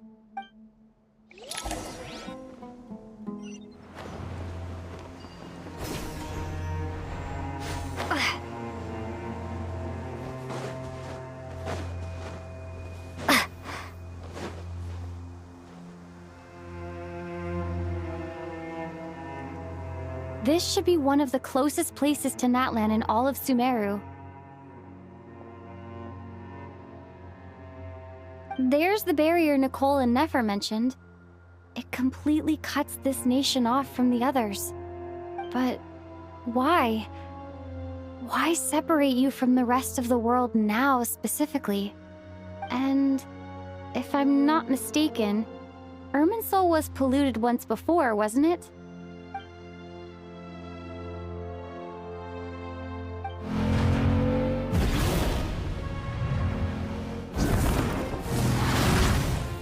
Good question. I'm wondering the same thing myself. That voice. Muika! You got here pretty quickly. Hello, Traveler. It's been a while. Hello there. Hello, Dendro Archon. Malika, I apologize for asking you to meet at the border on such short notice. I also apologize for not being able to greet you in person. The form in which you see me now is one carried by the Traveler. The real me is inside the mausoleum of King Deshret, and I am reaching out to you with my mind from here. Irminsul has been infiltrated by the Doctor. We must be on our guard, as he can spy on information in the world from within the tree. Fortunately, there is no record of the Traveler in Irminsul, and you are still within Natlan's borders. My records will be preserved in the Night Kingdom, rather than the ley lines. As long as the Night Kingdom remains disconnected from the ley line cycle, the Doctor has no way of knowing my movements. Exactly. So by meeting each other in this way, the meeting essentially never happened. No wonder Paimon didn't come. You were concerned that her activity would be recorded by Irminsul. The Natlanese have heard about the situation in Sumeru. With the borders sealed off, merchants have been forced to stop their shipments. It's pretty serious, and you're the ones bearing the brunt of it. I'd like to address the question you raised at the beginning. I can offer a brief explanation, although it will sound rather cruel. I don't reach this conclusion gladly, but Irminsul predates the heavenly principles. It existed long ago, when the dragons of Natlan were at the height of their power. So even when the people of Sumeru became ill because of pollution, it was not a critical issue from the perspective of Irminsul itself. As long as it continues to function normally, the barrier will not be activated. But this time, the Doctor's invasion has directly affected the tree. That is what caused the barrier to deploy. The heavenly principles established a rule that when Irminsul is plunged into grave danger, a portion of power will be reserved to isolate Sumeru. That way, even if Sumeru is destroyed, the outside world at least has some time to catch its breath. We'd certainly need it. The heavenly principles created almost everything that exists in Teyvat today. To them, preserving the existence of the world and its inhabitants takes priority over protecting Sumeru. Meaning, protecting Sumeru now falls to you. Yes. My own power may be limited, especially compared to yours. But that doesn't mean that we're just gonna sit around and wait for the end. If necessary, I will utilize any and every means at my disposal. Nicole of the Hexen Circle didn't say exactly what this meeting was about. But after hearing everything you've said so far, I think I can guess where this is going. That's right. Nahida and I discussed it at length. We both know how presumptuous this is, but... You need the pyronosis, don't you? Yes, you guessed correctly. Originally, I only intended to borrow it, but the situation is far graver than I foresaw. So instead, what I ask of you is to please give the pyronosis to Sumeru. Why do you sound so nervous? There's no need to be shy. Surely a gnosis is pretty important to a god. I guess, but it's not as if losing it would suddenly render us powerless. But I'm sure you don't need me to tell you that. With all the nations you've traveled to, and all the gods you've met, you must have realized that by now. As far as I'm concerned, a gnosis is basically an elemental energy enhancer. But I don't usually use it. You know me. I like to think I'm pretty strong without it. Yeah. Not about to dispute that. So you see, you don't need to sweat it. Here, Take the pyronosis. Uh-huh. Just like that? Uh-huh. Just like that. To tell the truth, I've always toyed with the idea of giving it to someone who needs it more than I do. I know you accompanied Nahida here to try and increase the chance of success. It's a good thing you did, because your involvement is one of the main reasons you've managed to persuade me. Are you sure about this? Handing over your gnosis just because of me? I won't try to quantify it, but trust me. Handing over the gnosis to Tumaini is far from the craziest idea I could think of. Besides, even if you hadn't come here personally, I think I still would have agreed to Nahida's request. Irminsul doesn't just affect Sumeru. It impacts all of Teyvat. I know all too well how difficult it can be to protect the things you care about. So logically, morally, or however you want to cut it, helping you is the right thing to do. You don't need to tell me the specifics of your plan. Where the Gnosis is involved, the tighter the secrecy, the higher your chances of success. Marika, my heartfelt thanks go to you and the people of Natlan. Don't mention it. But now for the hard part. How do I actually give it to you? The Irminsul barrier is right in the way. I have an idea.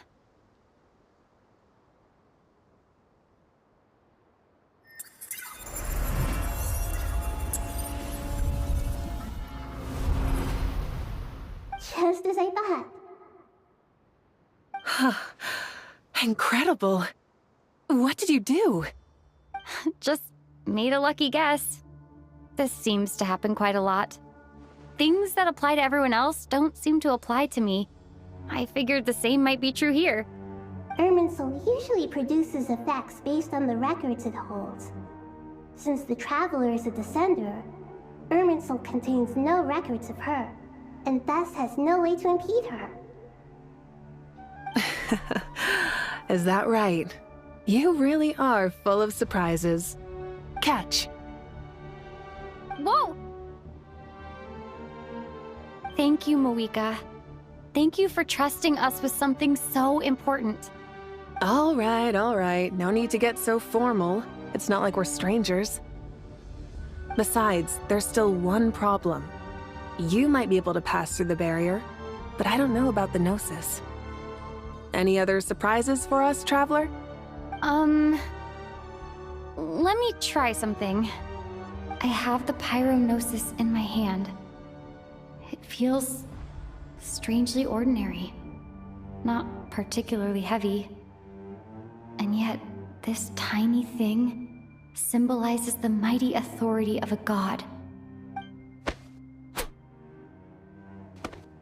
I need to think hard about my memories of Pyro. My memories of journeying through Natlan. All those important experiences I've had. The Gnosis disappeared. Traveler, are you alright? I'm fine. The Pyrognosis disappeared into my body, just like phlogiston. Maybe it resonates with you because you've mastered the power of phlogiston. You might not be recorded in the ley lines, but you're still our Tumaini. Whew.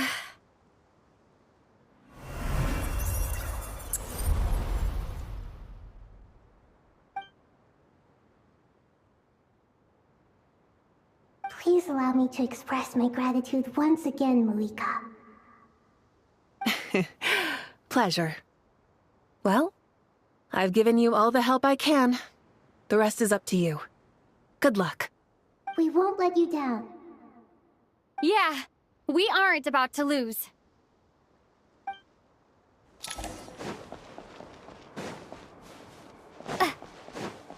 Scatter! Traveler, Paimon, how are you feeling? Paimon's a teensy bit nervous, but only a teeny tiny bit. Seems like she's gotten way braver over the last few years, huh? Of course. After all the adventures you've had with the Traveler, I'm sure you've gained a lot of experience and grown as a person. I'm doing all right. What about you, Nahida? How are you holding up? With the negative effects of Irminsul, I'm a bit like a piece of fruit that's been burrowed into by hungry insects and left to rot. I'd be lying if I said it was nothing. But please don't worry. We all know what we're getting into, and we've prepared as well as we can. I believe in everyone. I believe in you. And I believe in myself. Stoking the fire inside oneself is certainly one way to live, but knowing when to rely on one's companions is also a form of great wisdom.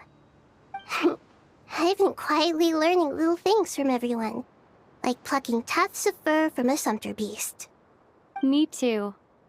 With the constant traveling, I'm always learning and growing. That's the journey of life. I think there's someone else here who would share that sentiment. Don't worry about what I think. I was just passing by and happened to overhear your conversation. What are you talking about, Hat Guy? This is the top floor. No one passes by the top floor.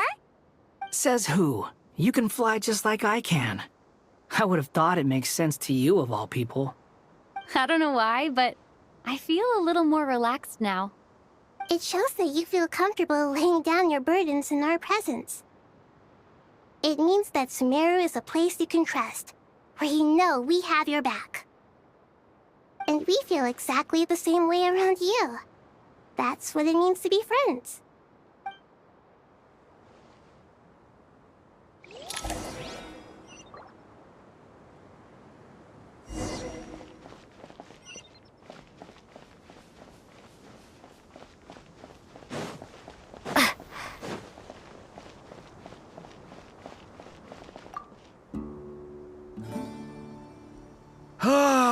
It's finally done. Ugh, but I have a nagging feeling that there's something I've forgotten. Oh, there you are. Everything wrapped up on your end? Okay, fair enough. That was a pointless question. We were working in tandem, after all. You must really be exhausted. Well, it's been a busy day for both of us. When work ends, you clock out. No looking back. Yeah, we're definitely due a break. Probably a little late to start drinking now, though. I'll stick with water. Here, this one's for you. Thanks. You want a bite to eat? I can grab us something. Or wait, I think there's a stove nearby. Let me take a look. Are you nervous? A little, yeah. Unlike you, it seems. How are you not feeling at all nervous? Because everything that happens next is beyond my individual control. I don't worry about things I cannot influence. What do you mean, cannot influence? You're the one who came up with half of the strategies we ended up using. There's only so much I can do. I was only doing my duty. Was it like this last time, too? You mean with Azar and his accomplices? Yes and no. The situation back then was easier to control, but we weren't as prepared as we are this time. So the enemy is stronger, but so are we. I still vividly remember the way you interrogated me in the library after the fact. Where were you when Sumeru needed you most? If your memory is so vivid, you might also recall that it was you who came looking for an argument. You're often the one who initiates these things, you know. I came for a conversation! I didn't know it was gonna turn into an argument! Anyway, at least I showed up this time. So, what do you think? What do I think? I think we're certainly better off for it. It's good having me around to help out, huh? Absolutely. As a citizen of Sumeru, you displayed a remarkable sense of responsibility in the face of disaster. Certainly feels that way. I just shudder to think how the world would have ended up if we hadn't gotten control of the situation. So, do you think this is what impending disaster looks like? The sky is so clear, And there isn't a whiff of decay or destruction in the air. It's hard to imagine that the fall of humanity could happen on an ordinary day like this. Awful things happen all the time. Sometimes people can stop them, and sometimes they can't. What you and I have done is increase our chances of stopping this one. Lofty ideals may provide no defense at all against nihilism, but perhaps little decisions can. Oh, nothing. It's nothing. I hope everything works out tomorrow. It will. As long as we stick to the plan, our chances of success are good. It's really strange. You're my junior, yet you always seem to act more like an upperclassman than I do. I think it's mostly a matter of temperament. Ugh. Walked right into that one, didn't I?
We'll make our move after sunrise tomorrow. Good. Is everything ready? As much as possible. That'll be enough. Don't let the pressure get to you. We'll take things one step at a time. That's how we've always done it. Master Tainari! Mr. Sino! So this is where you were. I brought some juice and some water. Would you like some? I know how easily you get dehydrated in the desert, so you should definitely have some water. In which case, I'll have the juice. I gotta ask, though. Who's on juice-making duty at a time like this? Madame Farazan said she was feeling a little nervous, so I told her about the automatic juicer my friend invented. She took it right off me and started making carton after carton of juice. A juicer? Did Sucrose send that to you? Yeah, I hadn't had the chance to try it out before this incident occurred, but I couldn't bear to leave it behind in Gandharvaville. The juice is very sweet. I think so too. Kale, how are you feeling? Physically, I'm okay, but it just still feels strange to me. Why would a great power like this come to someone like me? I know the feeling well. That same question ran through my mind every day as a kid. At least now, you have someone who can relate to you. All the more reason that you should apply for Spontamod. Tainari fiercely opposes the idea, though. Those two things are completely unrelated. What are we all chatting about, Would anyone like any juice? Oh, you have some already. I had some earlier, ma'am. Maybe give the extra to someone else? Very well, very well. I shall be off then. There's this enormous power, and then there's little old you. You feel like there's no connection between the two.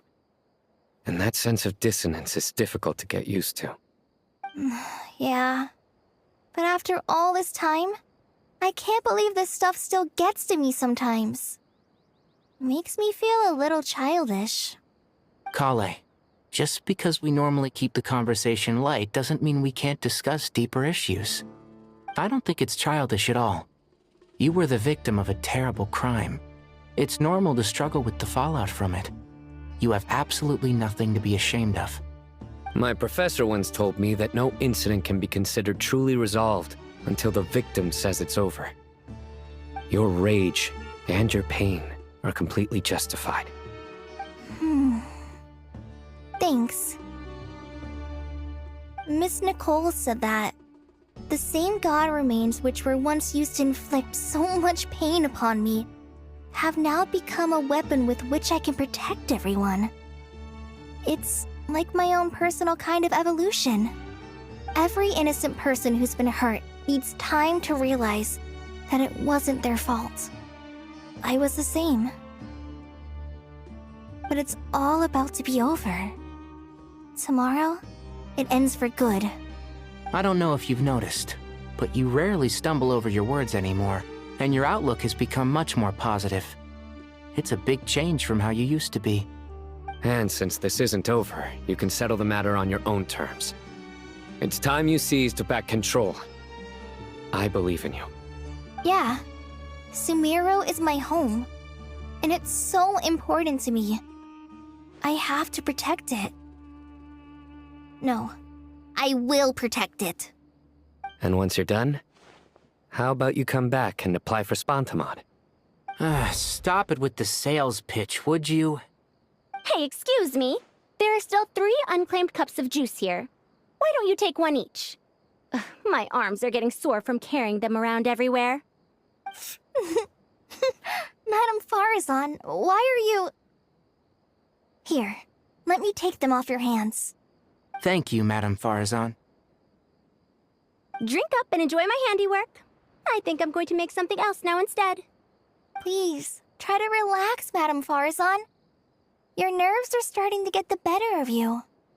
I know.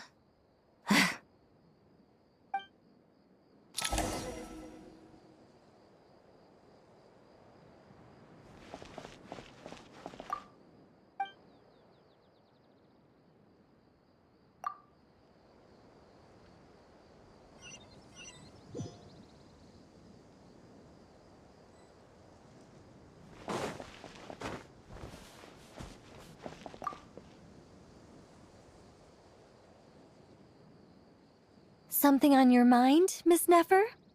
Nothing in particular. It's just... right now, the future feels strange and unfamiliar. But the future has not yet arrived. How can you say how it feels? Some people know that there's an impending disaster. Others remain blissfully unaware. Each group is imagining an entirely different future while walking towards the same one.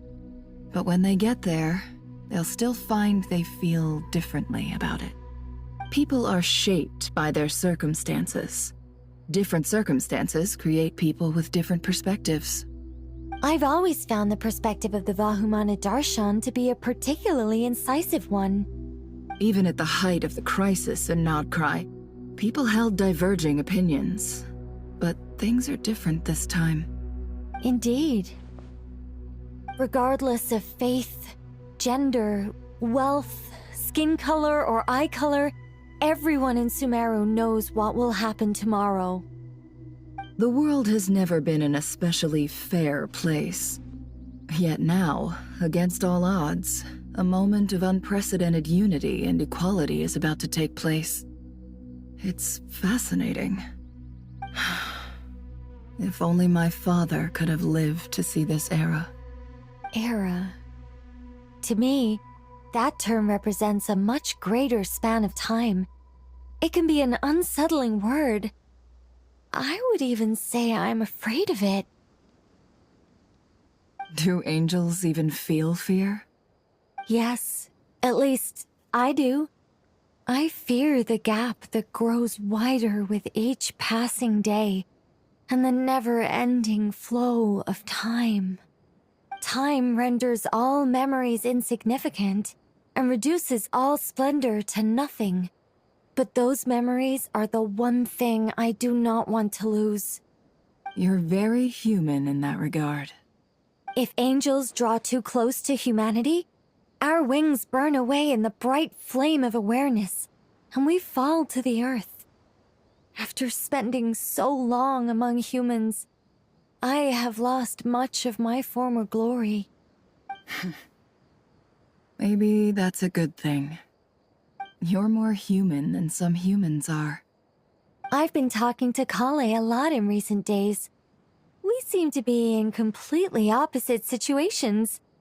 I suppose that makes us good case studies for comparison. Case studies for who? Myself, I suppose.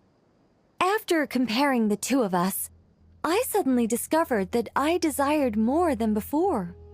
It was a gentle, pleasant sensation. Just as most people pursue glory and miracles, I too am pursuing miracles of my own. Guiding humans to make the miracles in their hearts a reality. That is my miracle. It doesn't sound so bad, does it?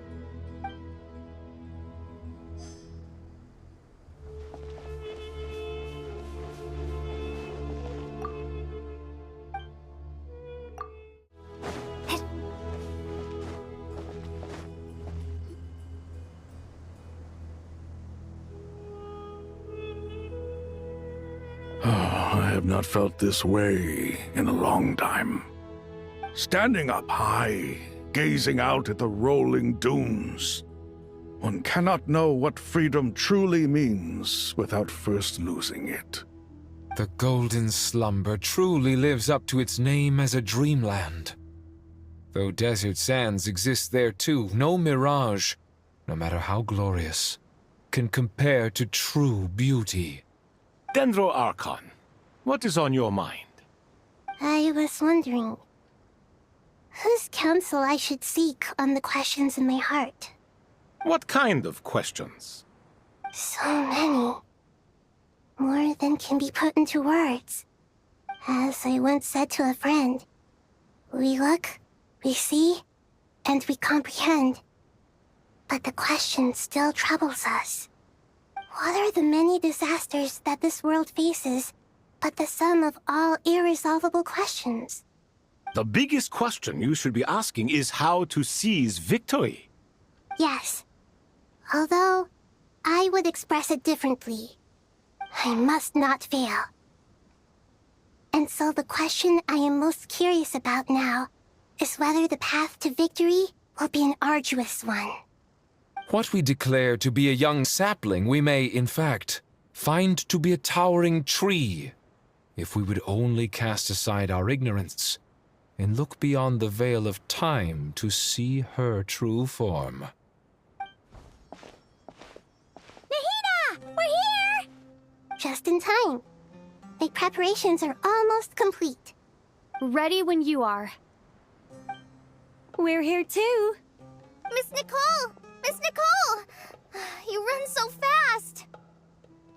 I thought I'd get a lot of exercise as a forest ranger, but I can barely keep up with you. Sorry, I got a little carried away. Lesser Lord Kusanali, the equipment is ready, and the modifications to Aru are all complete. As discussed during our meeting, Accessing Irminsul via the Akasha is no longer feasible at this stage. There are other options, it's just they're a little more extreme and more technologically demanding to implement. Maybe you should take it from here. The architecture and functionality of the Akasha terminals overlap considerably with Aru. There is reasonable evidence to suggest that one was developed based on the other, or that they both utilize technology of the same origin. As long as the transplant and merge operation succeeds, Aru should theoretically work on a scale greater than the Akasha and approximately equal to Irminsul. It will become the largest active computing device in all of Teyvat. A system this powerful is capable of a lot of different things. In the past, the Akasha was primarily used for one-way information transmission, but I suspect it could also serve as a central bridging hub. In the pursuit of greater knowledge, some scholars have attempted to connect their consciousness to Irminsul through the use of terminals, incense, and meditation. Correct. In academic language, scholars who reach that stage are said to have entered Satyavada life. Hypatia has performed this practice many times in the past. and she was once under my care for a period of time. Right. And this at least proves that there is a zone within Irminsul that can be connected to. That's right. Providing wisdom to the people is one of the very reasons for Irminsul's existence. I think I understand where you're going. Please, continue. In that case, I'll skip to the conclusion then. We need to further modify Aru, merge it with the Akasha, manufacture terminals, and distribute them to every single person we can reach. Every person? Even the desert folk? Yes, everyone. I've already calculated the amount of raw materials we need. So you mean we're going to get new Akasha terminals? Yes, but this time the people of Sumeru won't be using them to acquire knowledge, just to connect to Irminsul. That's the key. When we evacuated the city, we brought all the important assets from the House of Dana, in case we ended up needing them. Fortunately, this included the Akasha system's main terminal. We've checked all the relevant records, and one thing is certain. Nothing like this has ever been done on this scale before, so... Everyone in Sumeru is part of the plan. Whoever controls the people controls the situation. Since this function of Irminsul was introduced, it has only ever been made available to scholars, who don't constitute a particularly large group of people. But by expanding the scale to include all the people of Sumeru, all the individual connections will stack up to create a significant load on the system.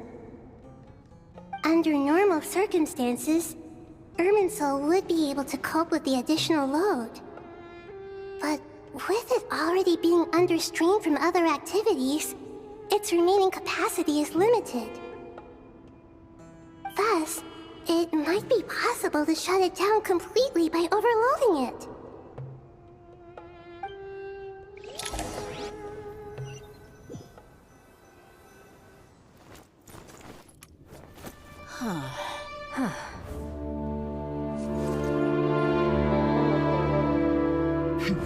Counting down.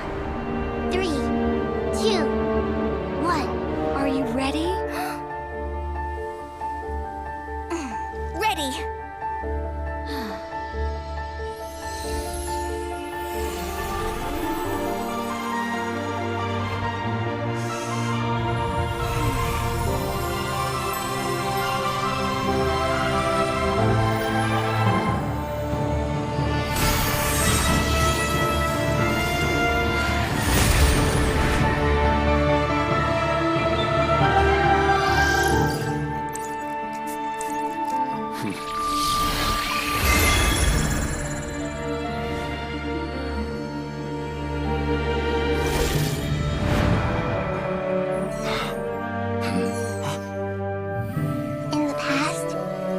People sought knowledge, they turned to the Tree of Wisdom.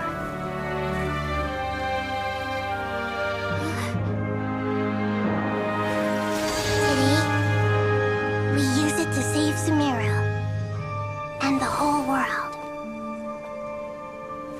These boughs that nurtured learning must not become tools for destroying the world.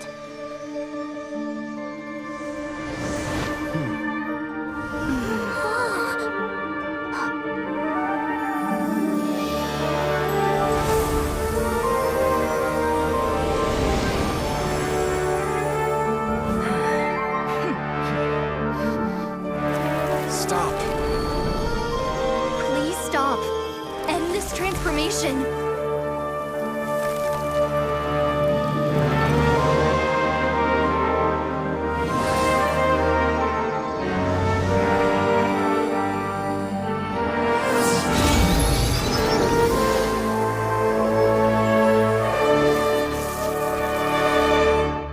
You would shut down Irminsul just to stop me? You fools. I have all the time in the world.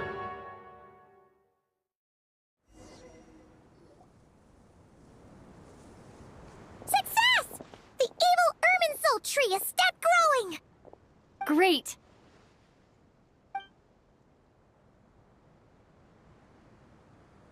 What a display of true courage.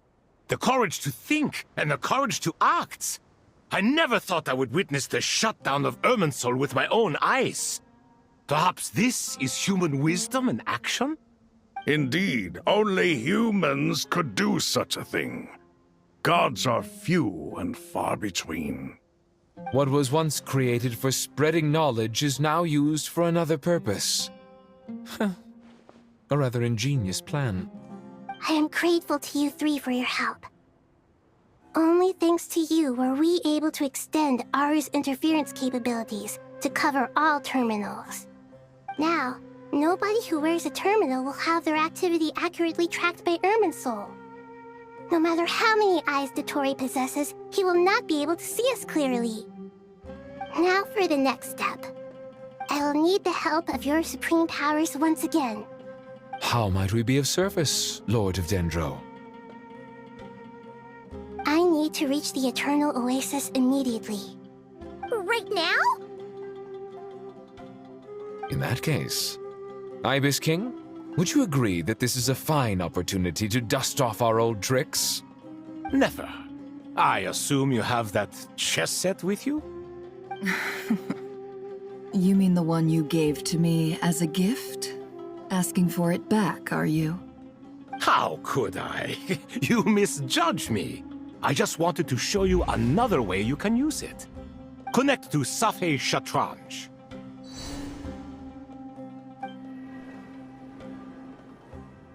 Safhe Shatranj? You mean that place in the desert? Thoth's chess set gains its power from the chessboard laid out in the desert by King Deshret and ourselves. All ceremonies conducted using the chess set must be activated via Safhe Shatranj. In other words, the chess set is an extension of the chessboard. In the past, moving a chess piece was a sacred and momentous act. Transfer initiated. Entering live combat mode.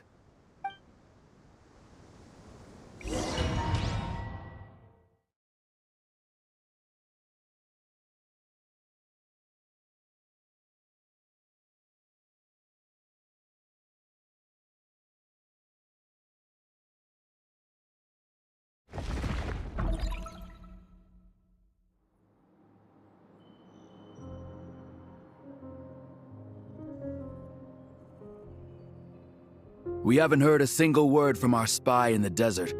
I'm afraid he might have been captured. Never mind. But we spent years turning him. And a lot of Mora. Nothing comes for free in this world, but the loss is not without its purpose. For a small price, we have wasted a precious amount of the limited time they have. Quite a bargain, if you ask me.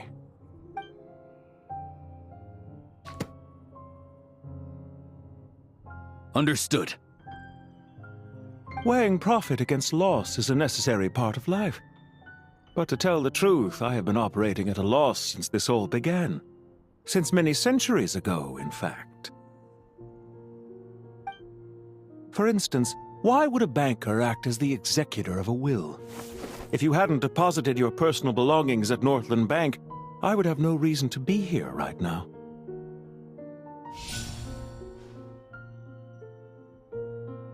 Dottore, I've placed your final data backup into the ley lines as per our contract. I trust we are now square for the safe deposit fees you paid. Is it not a little petty to split hairs like this, given our amicable relationship? I consider sound bookkeeping a matter of principle. Do not forget that you only live to see this day thanks to me. In fact, every day of your life since you met me, you've been living on borrowed time. Why, that's hardly a fair assessment. I will concede that my survival was perhaps at your whim, but I became a harbinger on my own merits.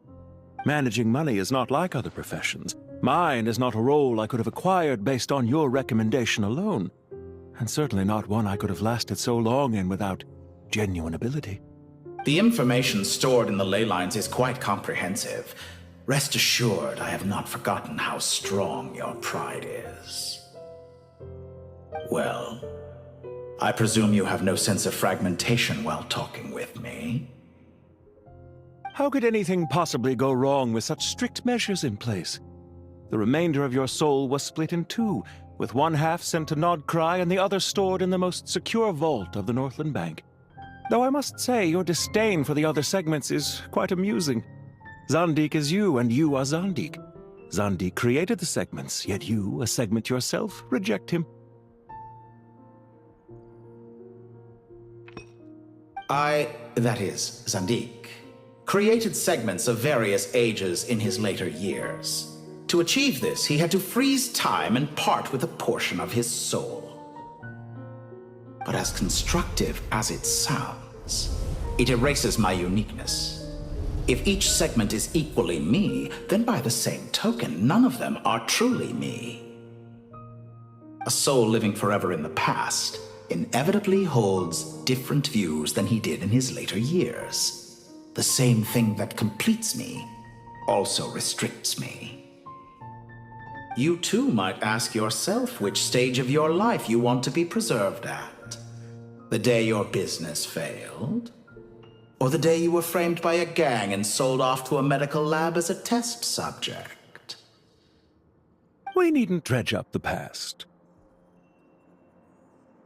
This undesirable plan was eventually scrapped. Lesser Lord Kusanali was quite right. I needed an opportunity to eliminate myself. And after that, I concluded that there was no more effective plan than directly splitting the soul. Once the soul is transferred out, you will find that creating a physical body is far simpler than creating a puppet.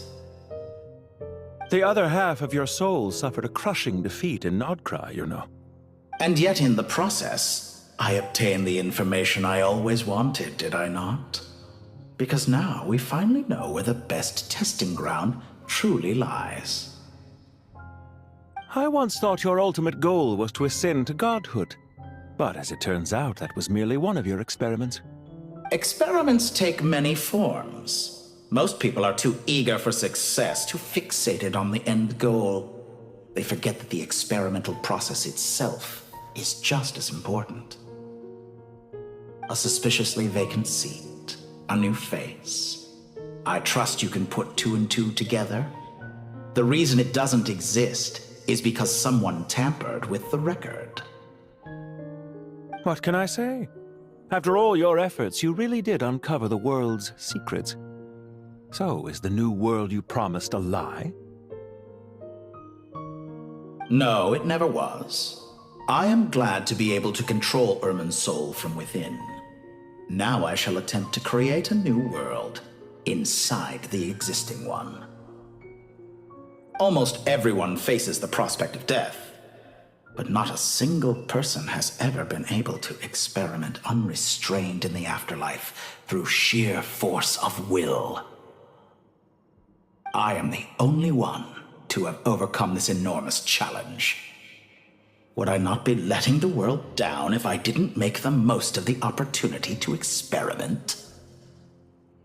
Clearly, the dividing of your soul did not affect the magnitude of your ego. Out of all the versions of you that have ever existed, this you is the most insane and the most radical. Is that why you chose to work with me? Which was it then? My insanity? Or my radicalism? Could I call myself a venture capitalist without a suitably ambitious plan to invest in? Yours happened to fit the bill quite perfectly.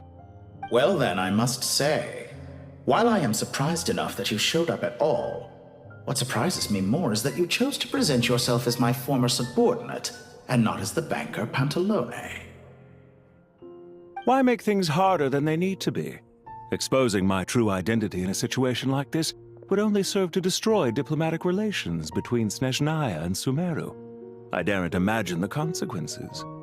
Showing up in the name of the original antagonist gives you the recognition you rightly deserve, while also being sensitive to Snezhnaya's predicament. It was an easy win. As for why I'm here, if you're suggesting that your credit is in the negative, I won't argue with that. Many people say that about you. I'd argue that a significant factor in your willingness to cooperate is the fact that you have but a few years of life left after my death. Living and dying together has a way of binding two parties together rather closely.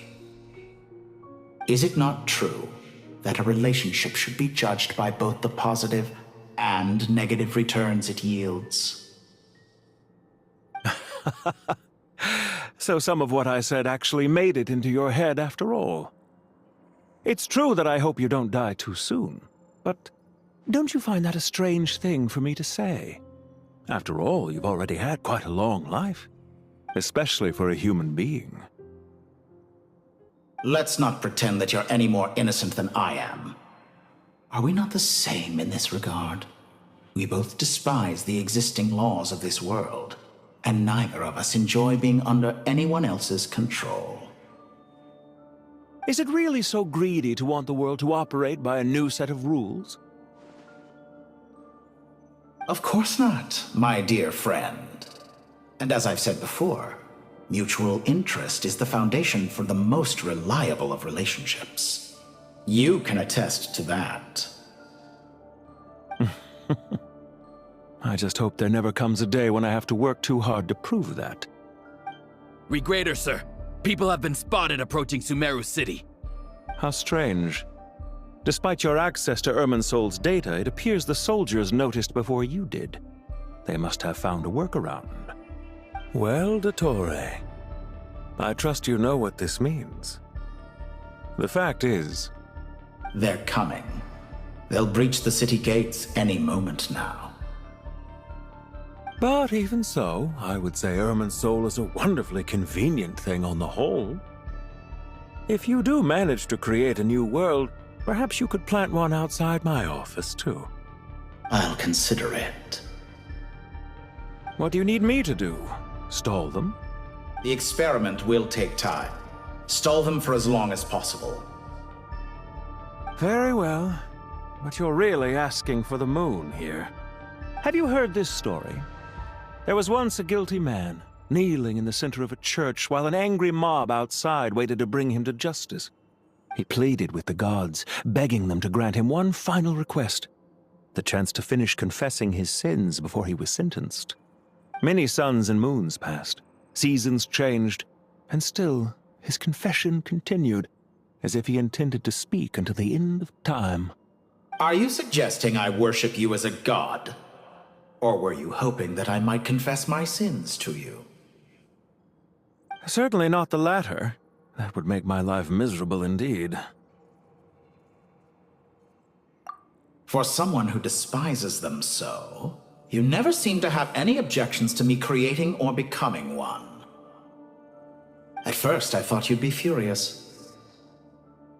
Concerned I would terminate our partnership, were you? Not at all. You had reasons why our partnership must continue. Don't you find people's attitudes toward gods amusing? A god descends from the heavens and people worship it unreservedly, blindly following whatever rules are given to them. And yet, when they see an ordinary person gain godlike levels of power by virtue of their own hard work, they treat him with nothing but suspicion, even if he is a compatriot. Is that supposed to be a compliment? No. I was just thinking. I pity the man who would call you a compatriot. There's no need to be so self-critical. I know it's a little late in the day to be asking this, but how have you been keeping? I'm flattered that you would take the time out of your busy schedule to consider my well-being, Doctor. The part of your soul that went to Nodcry caused quite a stir, sending our organization back to the drawing board on numerous fronts. It was quite a headache for everyone involved. Dear me, I must have caused you no end of trouble. You certainly did. I had the rare honor of being summoned before the Tsaritsa with Pulcinella to answer for myself. A terrifying ordeal. Don't worry, I pulled through. At most, it's a public relations nightmare. I made sure of that. Now I'm curious. How did you explain yourself? Oh, it was quite simple. I just pinned the blame on someone who wasn't there to defend himself. I could hardly be expected to defy the demands of someone as insistent as the Second Harbinger, now could I? How you slander me. You know full well that I am perfectly amenable to reason. There's no question that you are partly to blame for the ruin of my reputation over the years. Do you have anything lined up for when this is all over? Hard to say. Field work always takes quite a toll on me, as you know. Once I'm back at Snezhnaya, I'll start with a well-earned cigarette. Why are you so eager to ruin your lungs after I went to the trouble of replacing them for you? If you have an issue with it, feel free to try to stop me.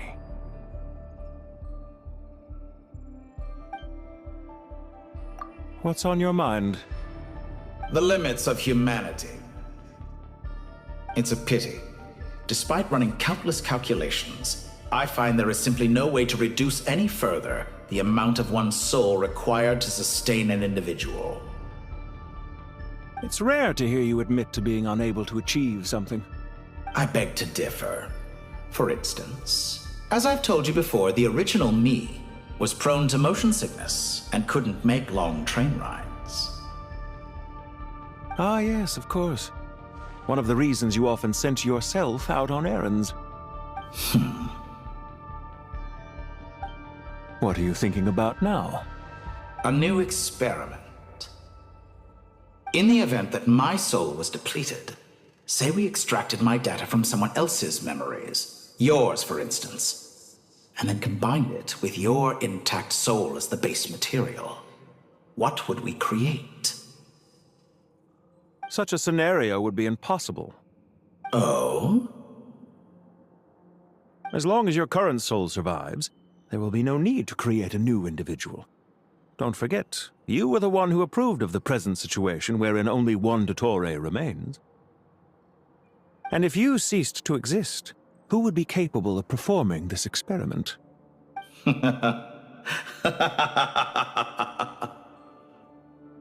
Since the day I met you, you've always excelled at talking your way out of a quandary. Isn't it a little too early to be saying goodbye? Not that I wish to keep you from your business, of course. Very well. Let's leave the conversation there for now.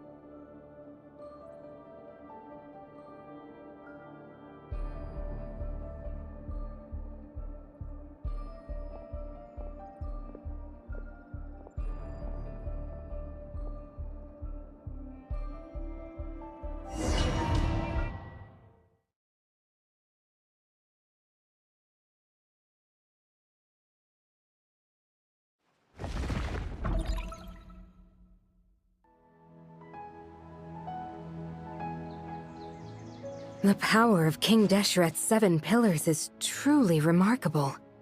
With just a chessboard, you can move an entire unit across the material plane. Yeah, sets us up for a much easier fight. Really makes my day. The last time we stormed the city, it involved a lot more running around. I wonder how many people can say they stormed a city twice in their lifetime. I was just thinking that. I've definitely had more than my fair share of unusual experiences in my life. This is my first time here, actually. We never usually leave Gandharvaville. I hope this will be my last time. Does everyone have to chime in? Can't we just fight? What an amusing comment, my dear lady. Yet humans often alleviate tension via small talk, do they not? Wow! Why is Candace's shield talking? Because the image on her shield is one of me. And I, of course, can appear wherever I wish to. Huh. Well, la-dee-da. Isn't that fancy? Could I get in on this? You wish for your gauntlet to speak? Why, certainly. Ahem.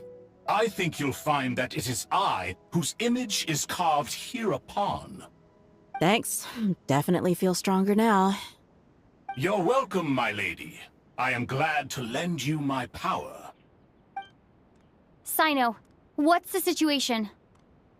There are troops stationed at every entrance. As we expected. A frontal assault will suffice. Everyone, stick to the plan. We'll take the main entrance. You head for the House of Dana's side door. Move out.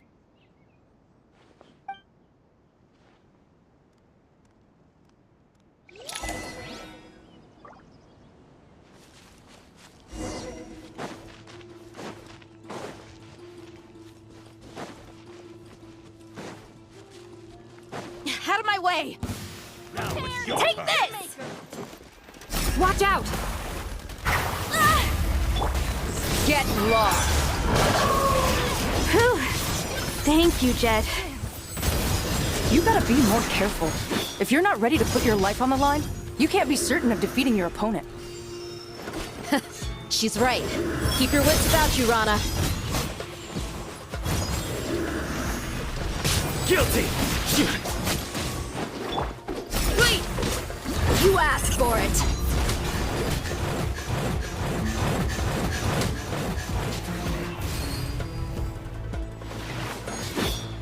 Prepare yourself. Ha! Hi! Ah!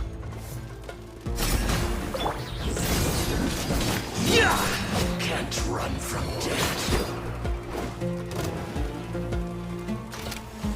Grant us your blessing! Buckle up! Through me, justice is served. Stronger than I anticipated. You stay condemned!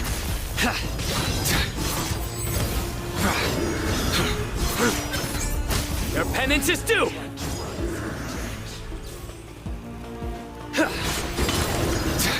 Please take them out and secure the harbor. Reinforcements will arrive by water. Consider it done. Show no mercy.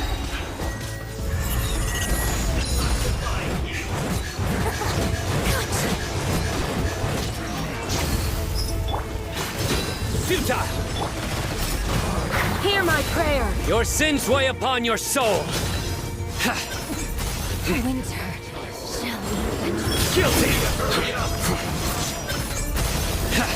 Your penance is due! You stay condemned! In death, a new cycle begins.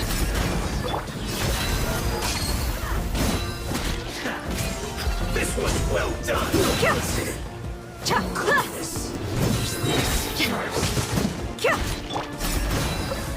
You asked for it. Quiet.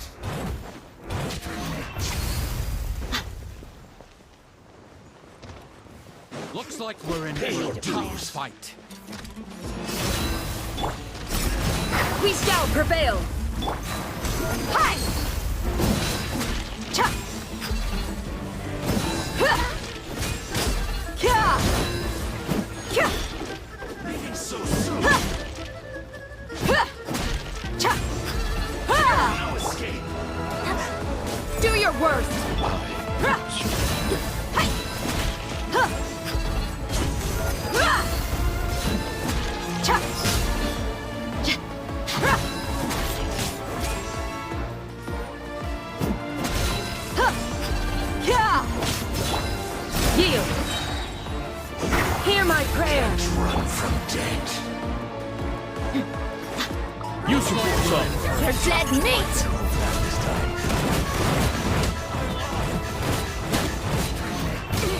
Hi! Ha! Cha! Hurrah! Ha!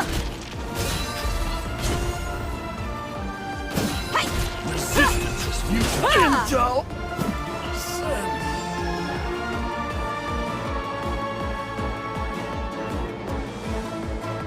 Waterway secured. Brothers! Sisters! Perfect. Just in time. Welcome. Once we've linked up, we'll continue the advance. The team has arrived at the north entrance, as planned. Good. Press on.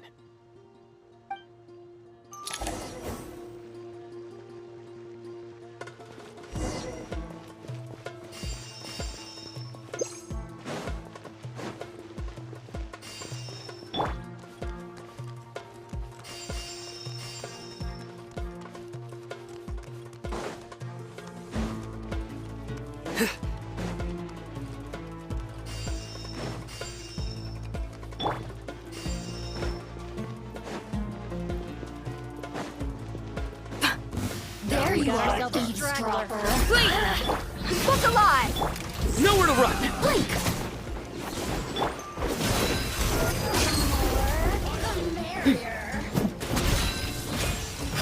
Yeah! Gloves off!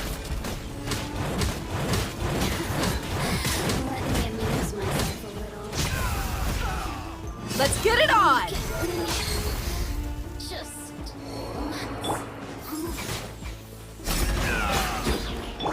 Futile! What a waste of time! Grant us your blessing! Judgment is upon us! Guilty! Your penance is due! Guilty! You stand condemned!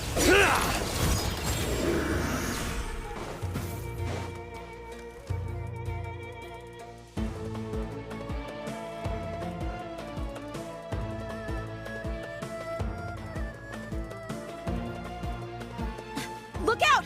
It's an ambush! Finally. We need to hurry. Take the middle road now. Mahamatra Sino, area clear. Don't relax just yet. More Fatui approaching from the right.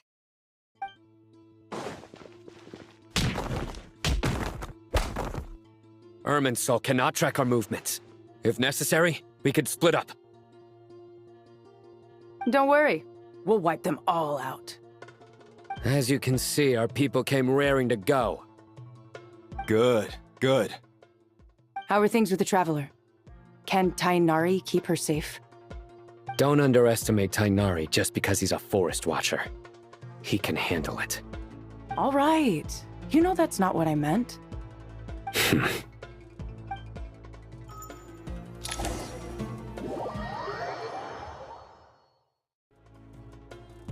Sino and the reinforcements have drawn the Fatui's fire away. It's our turn. By using a cluster leaf of cultivation, we can pass through certain terrain silently. Good luck with that. We'll just fly up there. Huh? Oh, yeah. Paimon forgot she could fly. Ready? Ready.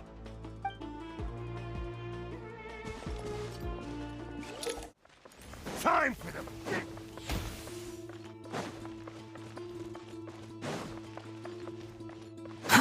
Too slow.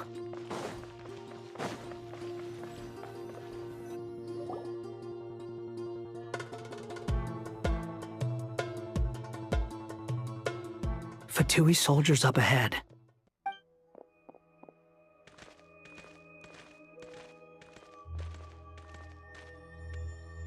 Careful.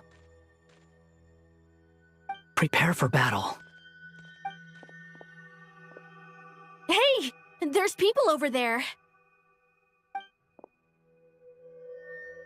You have some nerve showing your faces here in the center of Sumeru City.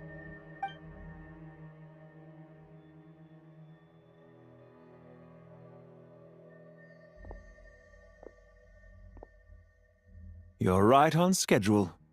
Well, this guy sure as heck isn't your average Fatui sergeant. They've stationed quite a few people nearby. It definitely looks like they were waiting for us. But something feels off. Everything about this guy feels too deliberate. I highly doubt he's just a subordinate of Dottores. And he's no mere sergeant. Whatever his rank is, it's high. Much higher than we thought. So you've been waiting for us. But it looks like you're geared up for a conversation, rather than a battle. Very clever, General Mahamatra Sino. I know you're the one in charge of this siege, and I look forward to making a deal with you.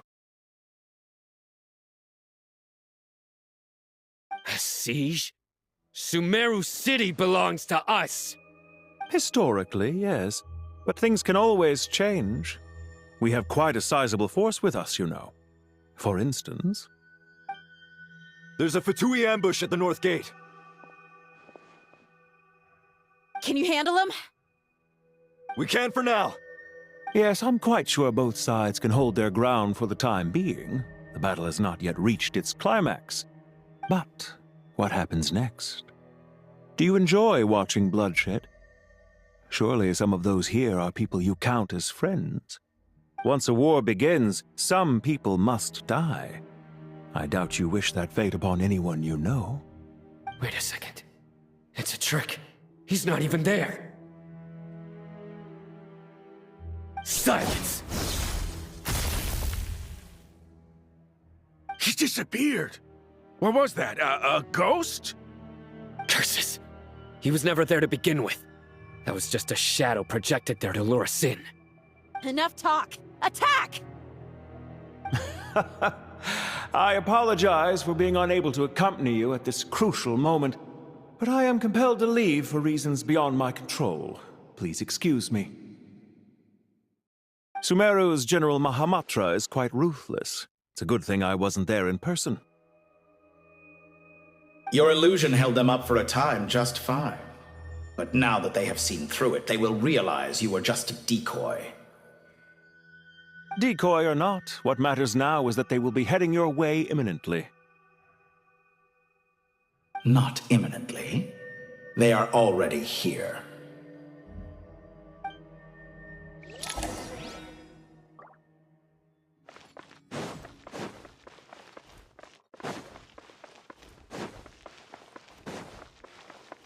Quit following me.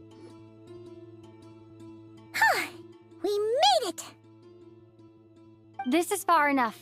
Tainari, you go help Sino. Don't worry about us. We'll manage from here. Are you sure you don't need me to stand guard? No need. Once the connection is established, we'll disappear from the sanctuary of Surasthana. Go help the others. All right. Goodbye for now, then. Please tread carefully.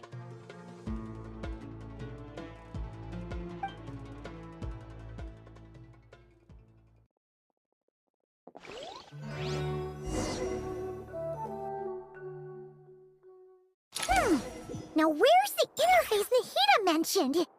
Come on, where's it hiding? Found it. It's over here.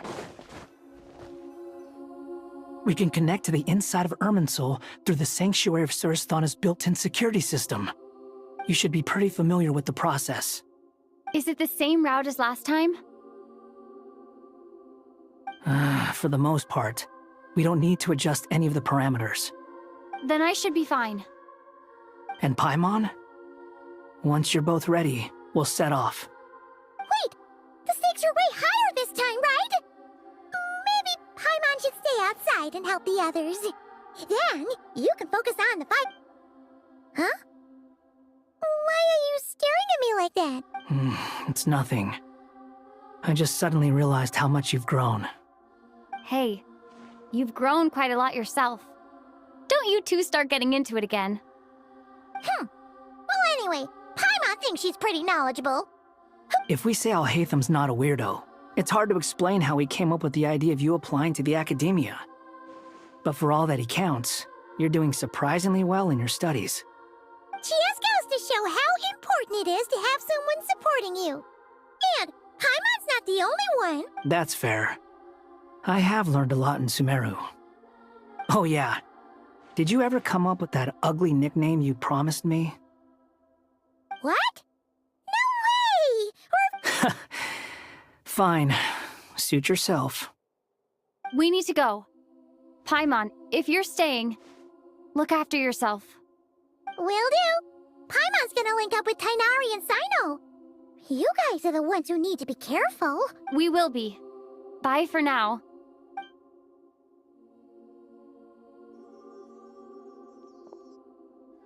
Initiating connection.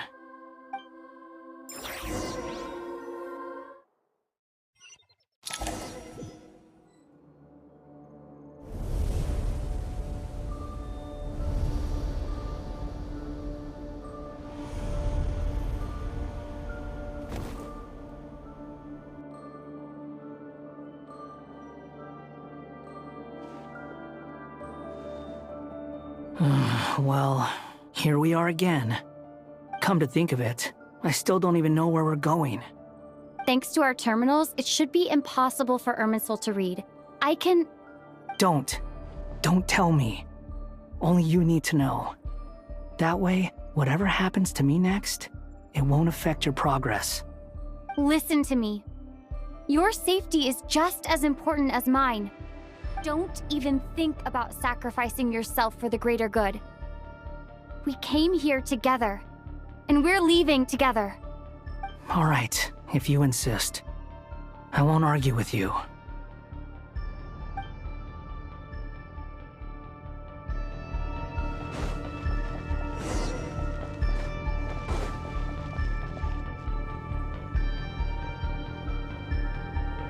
This place looks so different from how I remember. It's unrecognizable. It's a complete mess, like someone's turned the place upside down. Must be Dottore doing. Either he's searching for some information he needs, or... It's still changing. He has to know we've entered Irminsul. But luckily for us, he can't pinpoint our location. Be on your guard. Don't let him find us. The red parts have probably been corrupted by Dottore's power. Don't touch them, or you might alert him.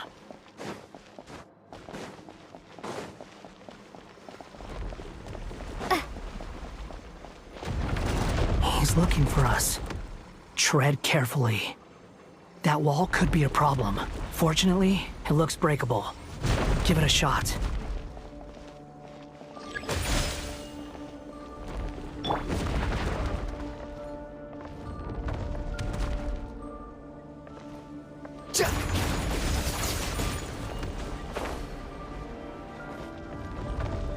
Behold, upon the gale.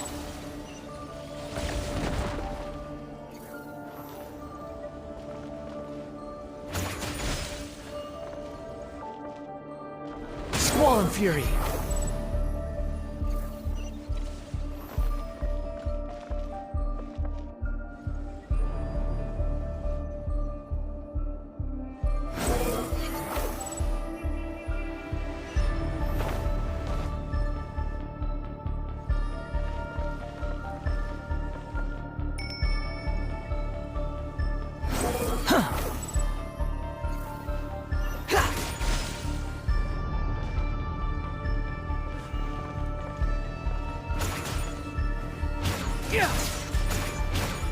Behold!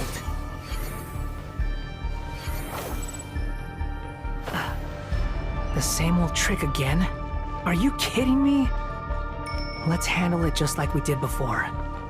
This cheap trick isn't gonna stop us. Oh no! It's... A trap! Is that why he was using the same trick over and over again? To get us to lower our guard?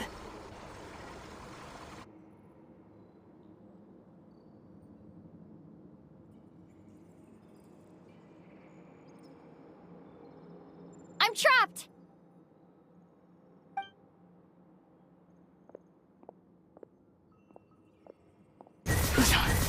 Why won't this thing budge? Hello? Hello? Can you hear me? Nicole? Is that you? Yes, it's me. I'm monitoring your progress from inside the Eternal Oasis, and I have to say, this terminal is simply marvelous. It makes tracking you so much easier. I couldn't see anything at first, but now that you two are inside, I can use your location with support from the terminals to get a partial view of the situation inside Irminsul. It's not the clearest image, but it's better than not being able to help at all. So, here I am. I can't intervene directly, but I can help to guide you out of the jam you're currently in. So please, just follow my lead. Dottore in his current form is a blight upon both Irminsul and the ley lines. Pay attention to your surroundings. There must be sources of his contamination nearby. The corrupted information is his means. Is that one of them? Precisely. Take it out. Good work. But we're not done yet. Stay close, and let's see if we can find any others like it nearby.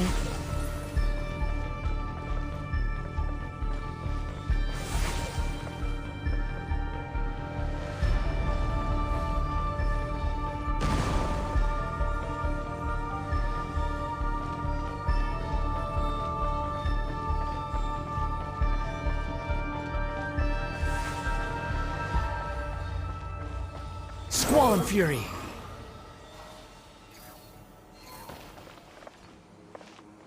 This must be another one. Agreed. Now... Wait! Watch out! It's Dottore. I think he's found... The seal is broken.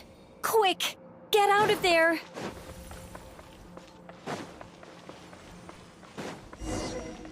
And where exactly do you think you can run to? Wait! What is that? Pursuers! That's gotta be it! Run! Don't let that thing touch you. Dodge that attack!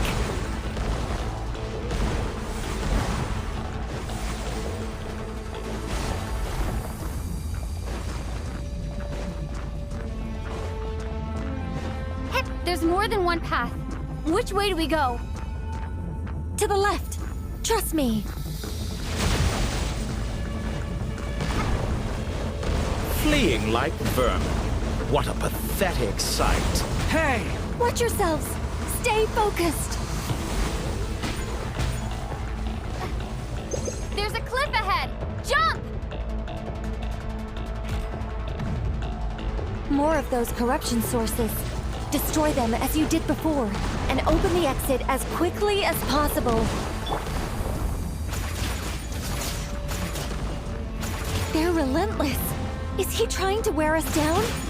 You'll just have to destroy these too.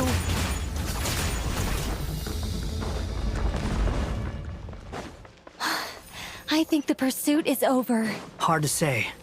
Stay alert.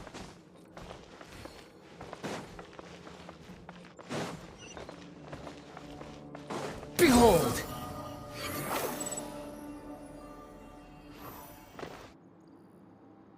Whew.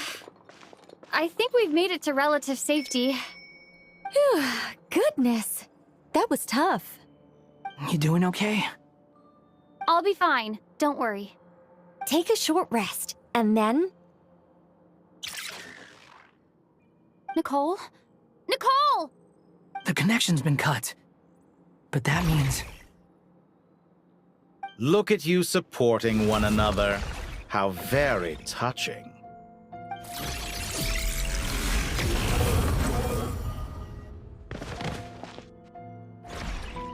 Dottore! Took you long enough to find us. You're more useless than I thought. Oh, really? I think I deserve a little more credit for my methods than that.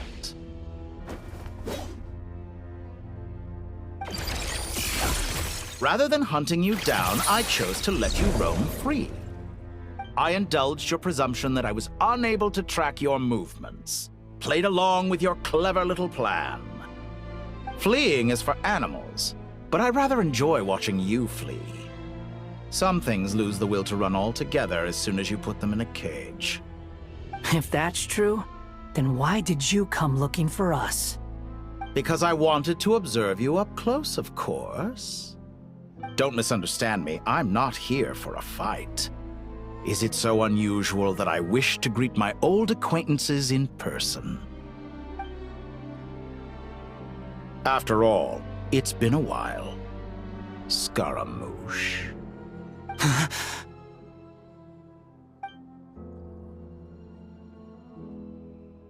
Why are you so afraid? I have done nothing unprecedented in discovering the truth. Nor did I go to any great lengths to uncover your story. You made a bold series of moves in deciding to erase yourself. And with the power of this great chronicling device called Irmin's Soul, you were able to achieve something quite remarkable. Once most people form an opinion about someone, it tends to imprison their mind. Yet you managed to erase every trace of your existence. A novel take on death indeed. However, this meant that you stood out to me all the more when I saw you in Nodcry. I didn't even have to go looking for you. Just the sight of you was enough for me to intuit the truth. For someone in my position, connecting the dots was a trivial affair. It would have been more surprising if I hadn't managed to piece it together. You seem very pleased with yourself for figuring it out. I'm sure you'd even be more delighted to learn the full extent of your crimes. That would hardly be necessary. Besides, isn't there something that concerns you more right now? Something that fills you with dread? Let me put your mind at ease. I have no intention whatsoever of restoring any of the records you deleted. For one thing, it would be exceptionally difficult. But more to the point, I doubt that the prospect of losing your current life is all that frightening to you. Because in your case, the cruelest twist of fate is that you'll never again have the chance to make up for any of your mistakes. Isn't it? Dottore?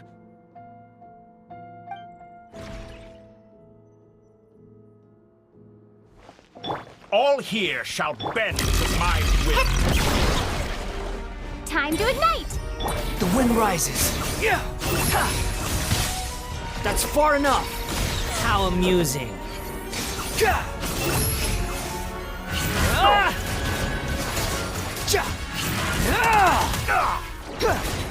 You're dead. Behold. I'm afraid you'll need to do better than that to take me down. I expected you to have grown stronger. Ah, how foolish of me. I forgot that you lack any means to increase your power. You will pay for everything you've done. Oh, will I now? Search for it.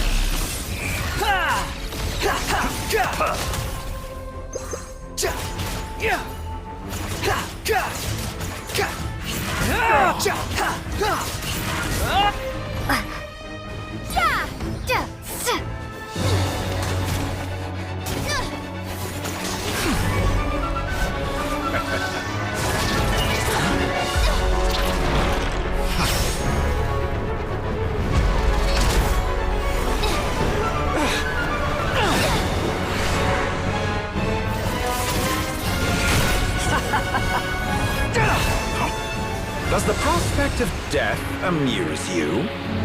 I can ask you the same question! I'll distract Dottore. You focus on the mission. Got it.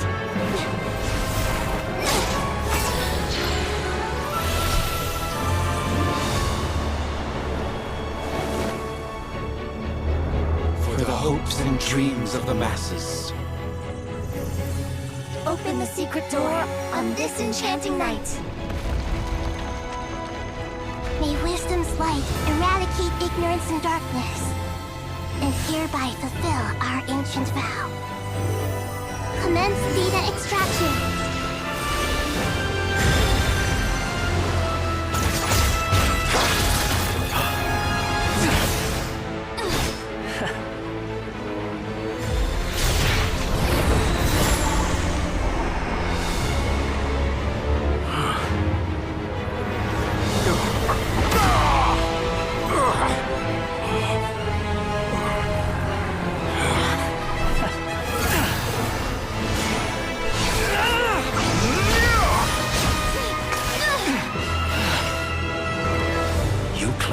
Outdated ideals and stand in the way of progress.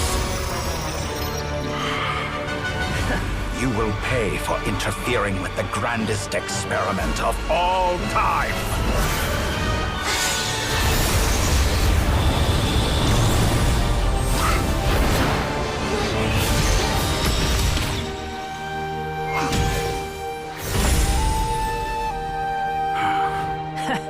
Good timing. Dottore, as clever as you are, you fail to understand wisdom.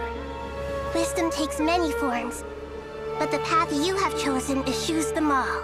Huh.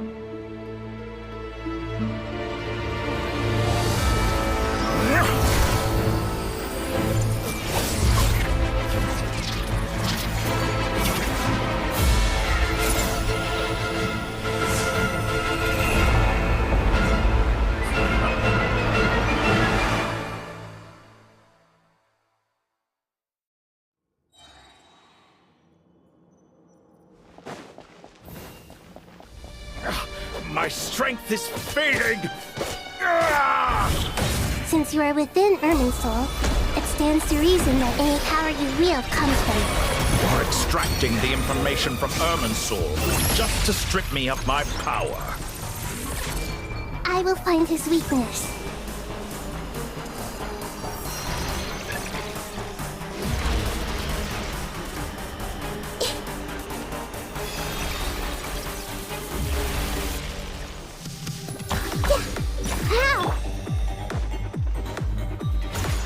I admire your attempt to introduce a new variable, but it's nowhere near enough.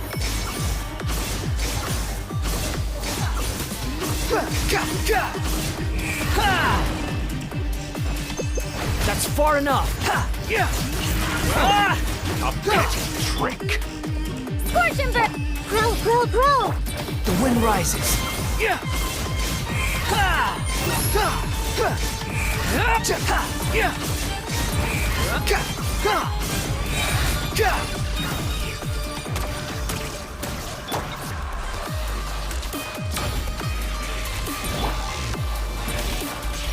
Committed to memory. Squall Fury, bow your head. Blade of the primal blade!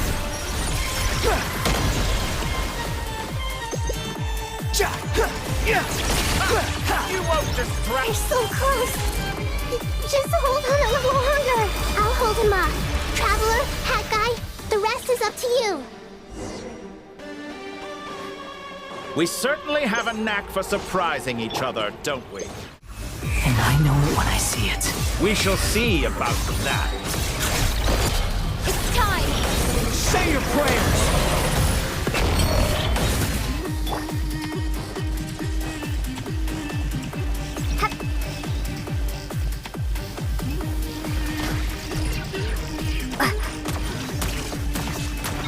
Time to ignite. Let's try this. Muso no Hitotachi! The wind rises.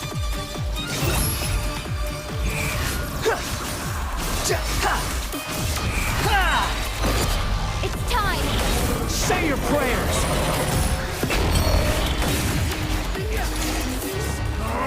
That's enough!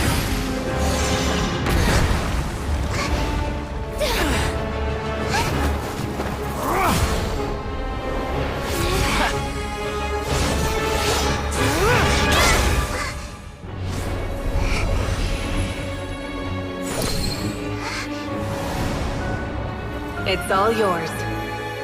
Do with it as you see fit.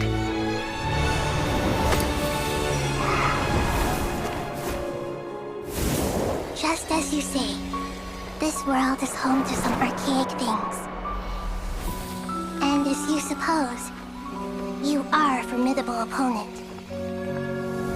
You have long coveted the secrets of wisdom. So now, I will demonstrate true wisdom in action.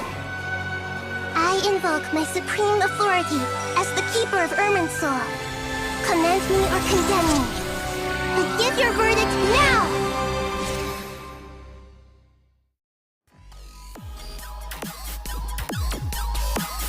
Blessed One of Wisdom, Mahakusaladhama, are you certain that you wish to exercise your authority to destroy Irminsul? It represents both your roots and your finest accomplishments. You truly intend to abandon the very thing you have always fought for? This is my decision. Irminsul has been corrupted beyond redemption. Irminsul is the original tree of Tevat.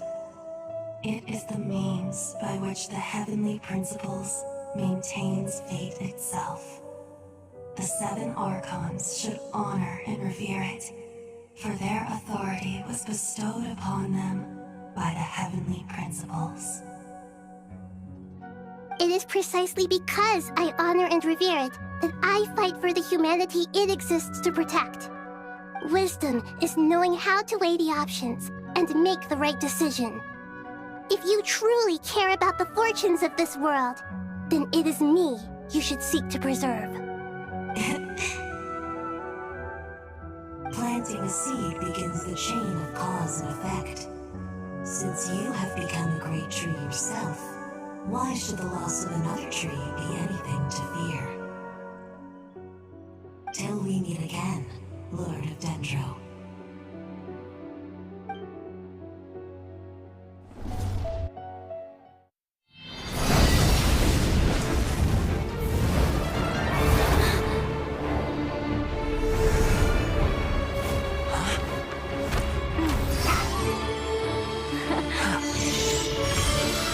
The first flame. The pure, cleansing fire.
Shall we?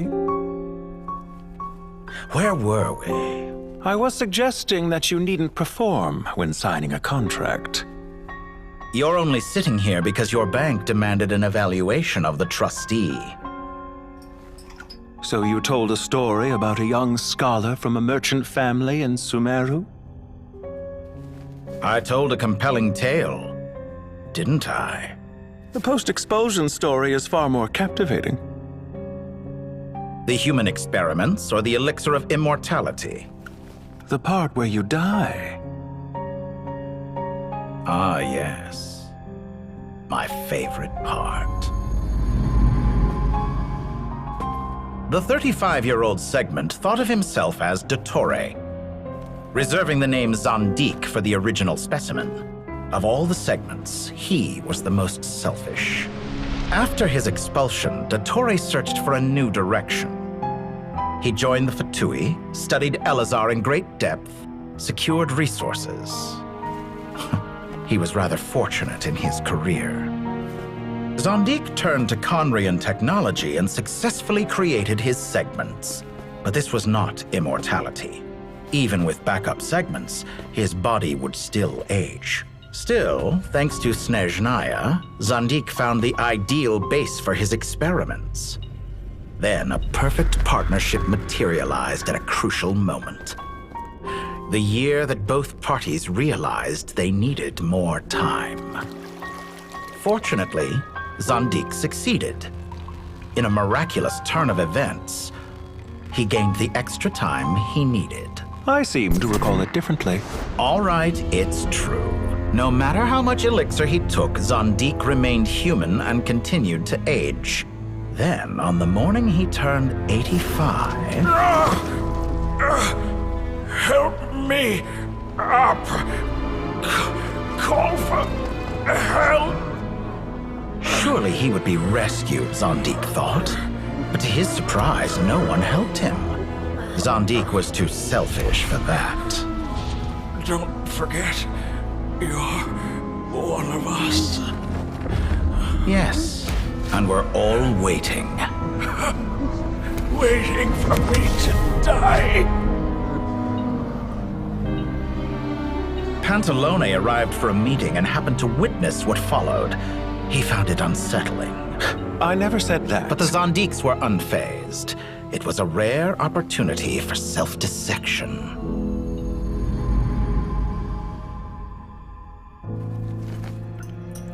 What does all that have to do with you depositing your data at Northland Bank? It has made me cherish my time in this world all the more. Fair enough. So you do have a sense of self-preservation.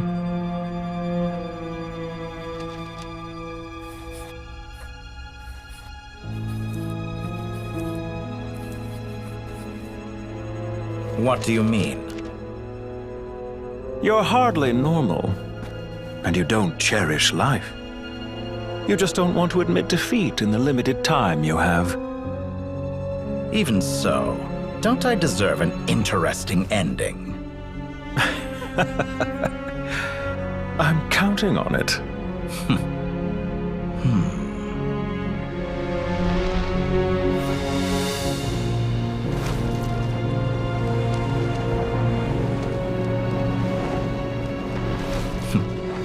If nothing else, I expect my funeral will be a grand affair indeed.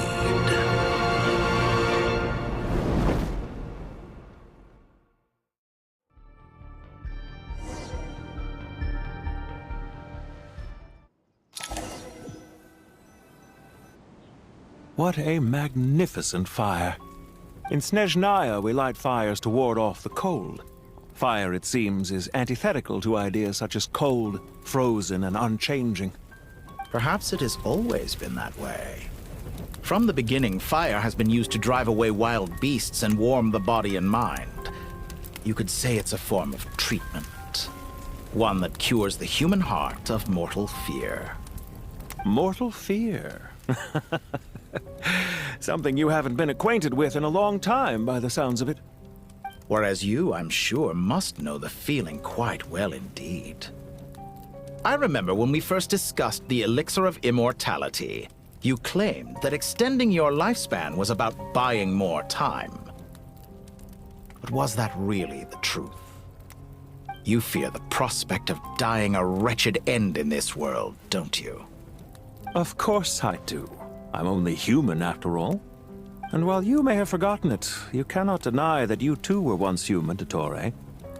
I do not believe that there is no such fear in your heart. Perhaps you are right. But I abandoned it long ago and devoted myself to my experiments. I have felt no fear since. From the very beginning, I never thought you could win this game. But still you came, contract in hand, to honor our agreement. Because I am a reputable partner. And as we have discussed, experiments are about more than results alone. The process is equally important. I have come here and completed my creation, and I do not regret my decision. I'm afraid your journey ends here. After I die, there will be no one to make the elixir of immortality, and your remaining stock will only last a few more years. How then will you prove that you didn't perish in this incident alongside everyone else? When I feel optimistic about market environments, I never forcibly adjust them. They have their own direction. And I myself am one such environment. I have been quite particular about many things in my life. But where the manner of my death is concerned, I choose not to be. You make yourself sound so magnanimous. Oh, but I am. And I hope you will be too. It may have been a long time since anyone told you this, Dottore, but I recognize that you are a truly rare talent. Ha! I can see it. The experiment in blasphemy that I've been performing all this time. It has been a long process, and I do not care about the results as much as people might imagine. If the very goal of your experiment was to explore infinite possibilities, then there was never any reason for it to end. Indeed. Yet now, the experiment has officially drawn to a close. What should I call you? Zandik? Or do you prefer Dottore? Suit yourself. Goodbye, Feofan. This time, that's what it truly is. And don't I know it? Goodbye, Zandik.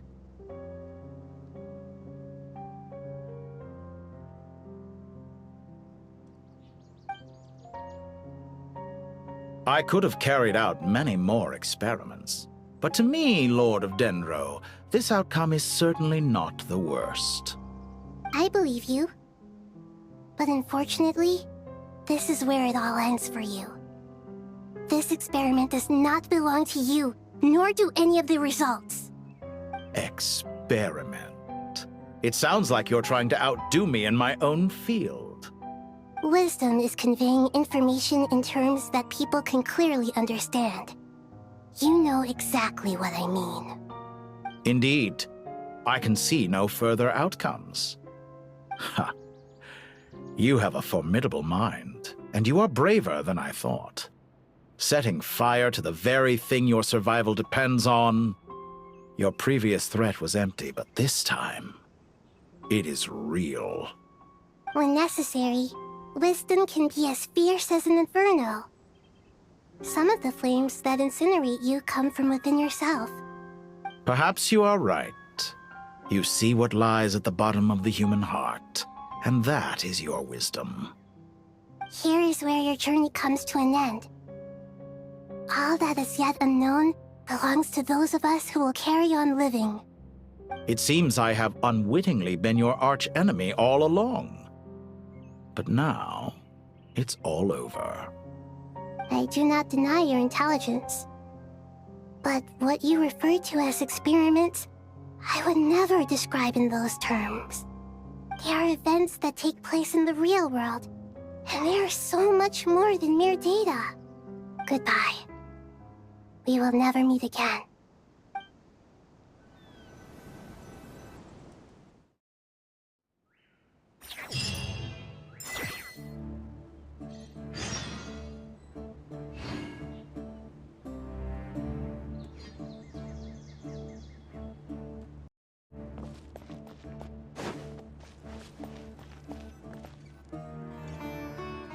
Well, that's the last of them. Everyone on the list is already back where they should be. It was a long, hard road, but we finally finished escorting everyone back. I just pray that we'll never need to leave again. I hope we can stay here forever in this peaceful paradise of our own choosing. Paradise. In the annals of the Temple of Silence, that word carries great significance. It represents the hopes and desires of the gods. Their longing for a place to rest. I wouldn't think gods need such a place. People always think they're the only ones who can lose their homes. They forget that gods too need a place to reside. As the Goat King once said, "A god without his people shall cease to exist." Gods need their believers every bit as much as their believers need them. Only we can truly understand how much the desert faith has faded over the centuries. But we still talk about the gods as though they're part of our lives. Given the myriad ways in which gods and humans interact, I'd say they really are. How else could Dunyarzad consider the Dendro Archon a friend? Well, that sounds about right to me.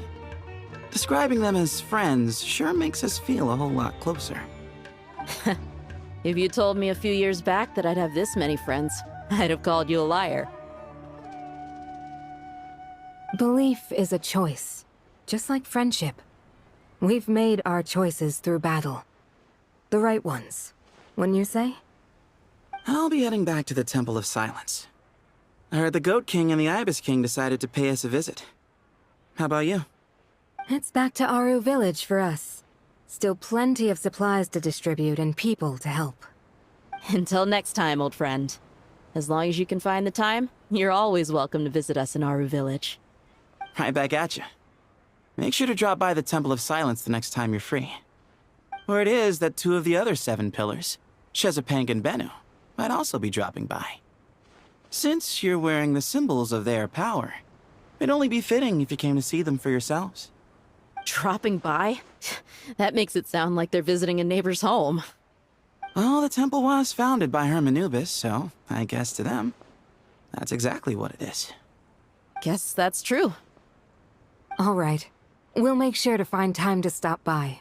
Stay safe on your journey home. I will.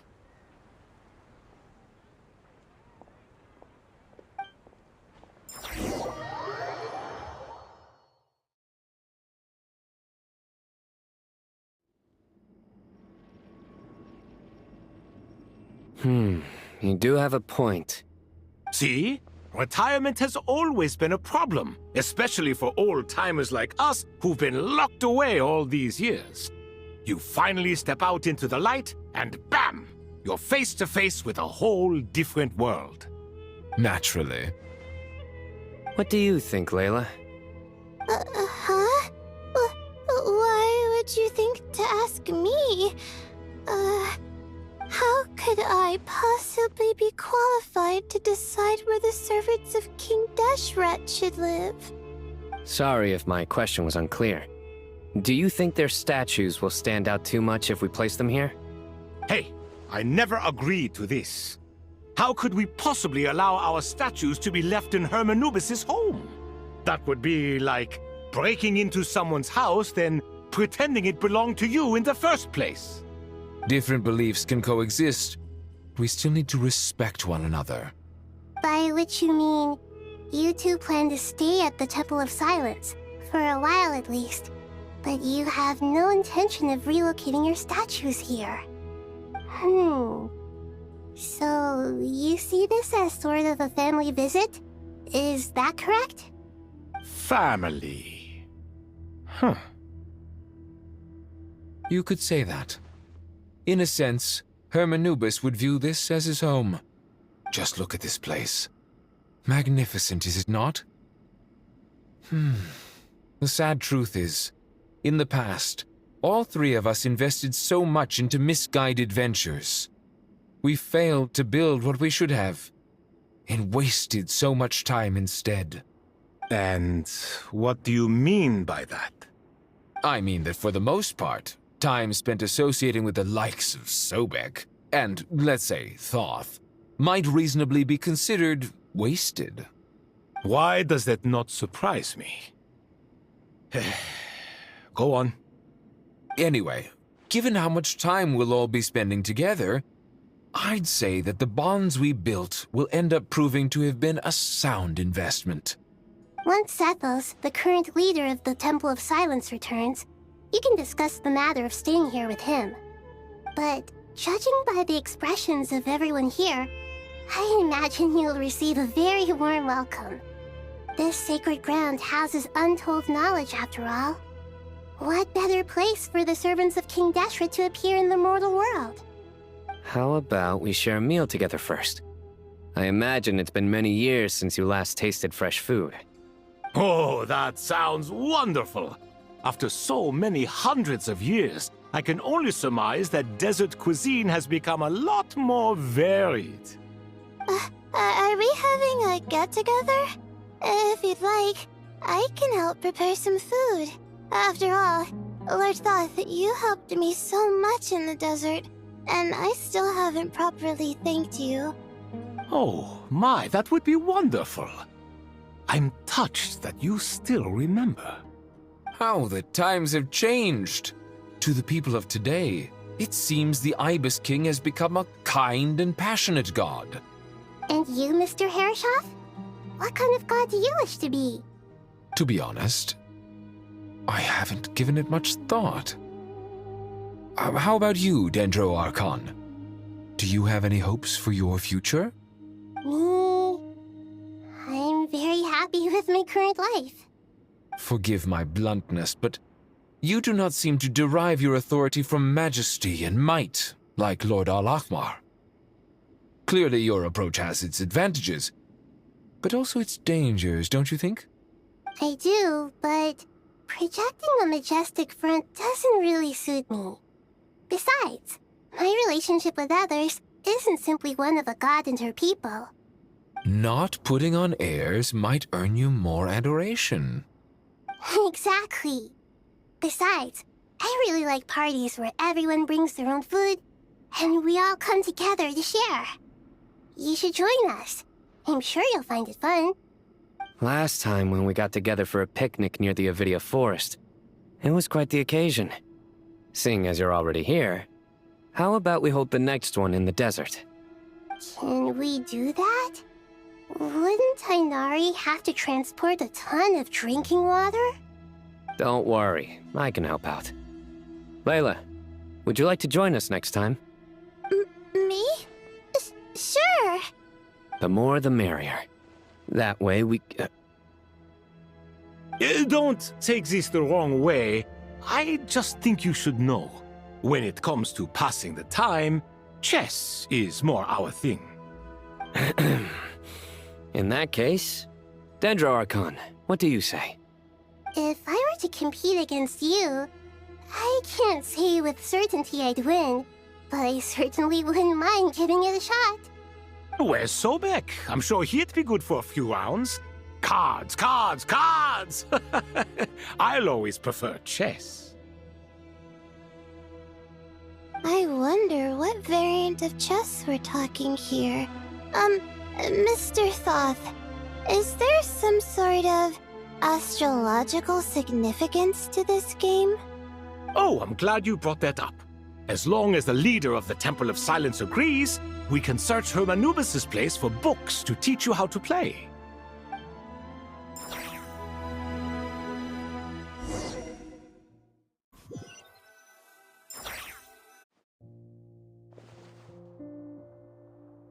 Such devastation visited on Sumeru City. So many houses destroyed or damaged in the fighting. Who could have foreseen this? Look at all of this. It's going to take me forever to tidy up. I suppose living below the academia doesn't always work out to your advantage. I would have thought a little appreciation of my sincerity and effort in helping to clean up this mess might be in order. Helping? Effort? This is your house! Of course you should be putting in the effort! If anything, I'm the one who's helping! So you see yourself as just a helper in this situation. I must admit, I'm rather shocked. If you're trying to say that since I live here too, I have an obligation to tidy up, fine, I suppose I do. Wait a second, stop changing the subject! Nevertheless... In the wake of a great storm, a missing roof is a predictable inconvenience. Can you stop making it seem like I care more about this house than you do? Doesn't it upset you at all to see your home in this state? I won't pretend it's ideal, but that's no reason to be upset. This is the roof over your head, your shelter from the cold. The furniture is scattered, the paintings have fallen off the walls, the windows are shattered. Don't you feel even a little disheartened? The way I see it, these problems are easily solved. Ugh, this is precisely why I hate talking to you about sentimental things. It's like banging my head against a wall. You simply don't understand just how much work goes into making a proper home. It sounds like this is causing you a lot of anguish. You mean the house or the paintings? I mean your sentimentality. Oh, well, yes. But I'd rather not dwell on such things right now. Generally speaking, when anguish becomes the norm, people usually make an attempt to improve their situation. But there are so many people and things in life that are difficult to change. It's not like you can force them. Besides, anguish can be a source of inspiration. And I'm not sure I could break my reliance on it. I'm glad you're able to make yourself think like that. What kind of a response is that? I was stating a profound truth about the very nature of art. Suffering is the cradle of all creation. Even you can't deny that. And I wasn't trying to. I'm just happy for you. Pure and simple. Can't you tell? Happy about what? Happy that you can always find an answer that backs up your views. You... More often than not, life is a process of running into problems and then searching for answers. Yours more than most. Not everyone's so good at justifying things to themselves. It's something that you've been steadily mastering. Huh. What about you, then? What skills have you been mastering lately? Pass me that box. Huh? Okay. You may consider this my progress on the path to mastery. What? Wait a second. Isn't that box mine? Hey, it is! It must have fallen off that shelf! I'll hate them! Those are my paints and inks! Would you like me to put it in your bedroom for you? Huh? I mean, sure, if you don't mind. What kind of progress is this? Does he think he can bribe me? Not that giving me back my own things is much of a bribe. These books on the floor, they're a complete mess. And this one, didn't he say it was an out-of-print collectible? It's completely covered in dust, and some of its pages have even fallen out. Ugh, guess I should help him repair it. This one too. And this one.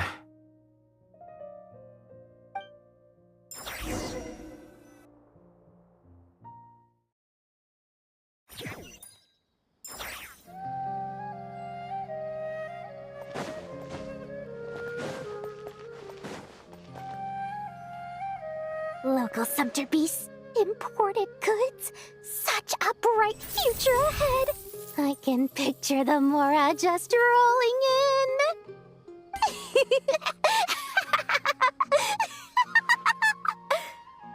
You do realize you sound like a choking cow?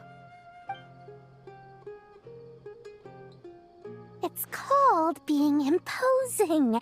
Can't you feel it? Are you not intimidated? Oh, I'm positively shaking in my sandals. What commands do you have for me, oh mighty Lord Sangama Bay? You've got a lot of nerve, Nefer. You went and told Candace and the others everything, didn't you? Seriously, do you have any idea how differently they see me now? Surely that's a good thing. I presume they're more disposed to actually like you now, maybe even view you as a friend. You traded my secret for sympathy! Thanks to you, I've lost every last shred of my mercantile majesty. How am I supposed to make anyone think I'm a big, scary investor now? The dark days of Lord Sangama Bay are behind you. Why not take this chance to make a few honest friends? Speaking of friends, since when did the notorious Lady Nefer gain such an admiration for holier-than-thou types? A moon chanter here, an angel there? Who'd have thought it? A coming together of fates, nothing more. No need to throw around accusations of admiration. Forget it. You're right about one thing at least. Making friends is never a bad thing for a merchant. Still, I really took a loss this time.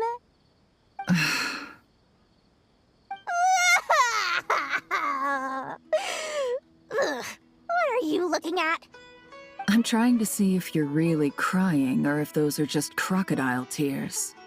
A little birdie told me that when Lord Sangama Bay makes money, the tears flow from the center of her eyes. But when she loses it, they flow from the corners. Which is it this time? Ugh, you are so annoying. I'm not talking to you anymore. Nefer, thank goodness you're here. I've been looking everywhere for you. Huh? Well. If it isn't the House of Dana's very own librarian. What can I offer you today, Miss Katayun? Oh, no. I'm not here to buy. I'm here to bring Lady Nefer a book, and a fascinating one at that. We agreed to meet at the entrance to the mausoleum of King Deshret. One more thing. I bought this copy with my own money. It's not borrowed. Reasoning knows not time of day, but suspense always follows a blizzard. That's quite the mouthful. Huh? Isn't that the one that... It was all the rage for a while. People throughout the city were clamoring to get their hands on a copy. The names inside were all circled. Everyone thought it was a riddle. Don't bring up that book in my presence. I don't even want to hear its name. That thing was nothing but a scam! Surprisingly enough, I've actually heard of this book. Though it doesn't seem of much consequence. So, what truth lies behind it? You're from the Vahumana and you're asking me what the truth is? I'd say the actual truth was about the least important part of the whole episode. I brought you this book because it probably has the most interesting backstory of any in the House of Dana's collection, at least in recent years. As for its quality, well, you can judge that for yourself. Don't tell me it's actually any good. You may not know this, Lord Sangamabe, but Lady Nefer has a fondness for books with... how should I put this? Mixed reviews? No eye for good literature, huh? Perhaps she feels that bad books hide interesting secrets? But I shouldn't put words in her mouth. It's probably fair to say she prefers the conversations that books can spark over the substance of the books themselves. Suits my style as an intel broker, wouldn't you say? Very interesting, thank you. I'll return it to you once I'm done reading. And as it happens, I have something for you, too. Incense? I imagine you've already used up the incense I gave you last time. Here's some more. This batch is from Nodcry, so the scent won't be quite the same. Well, actually, I've been saving the incense you gave me. I couldn't bring myself to waste it without a special occasion. But I'll gladly accept this, too. And I promise I'll use it this time. Katayun, you haven't changed a bit.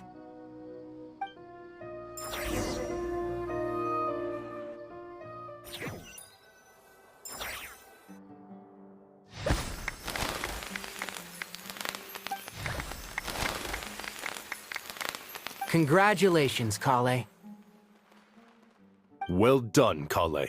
After studying for so long, you finally become a full-fledged ranger. Sure hasn't been easy for you, huh? This really is fantastic news. All grown up. No longer a trainee, but an official forest ranger. Oh, the next step is to secure tenure in the academia. Thanks, everyone. It's true. I'm an official forest ranger now. Master Tainari, thank you for your guidance and support. I wish Mr. Sino were here so I could thank him too. Sino had a matter to attend to at the Temple of Silence. I don't imagine he'll be back for some time. But don't worry, we can celebrate together once he's finished. I'm afraid the party will have to wait. Kale still has some matters to attend to first. Kale? Is everything all right? No, it's not what you think. There's nothing wrong with my health. I just have a few things I need to deal with. I've made plans with the Traveler and Paimon to visit Mondstadt. Master Tainari and Mr. Sino will be accompanying us too. Well, that's a relief. Let's get together when everyone's back. I'm sure you'll be doing even better by then. Of course. I have a feeling you're right.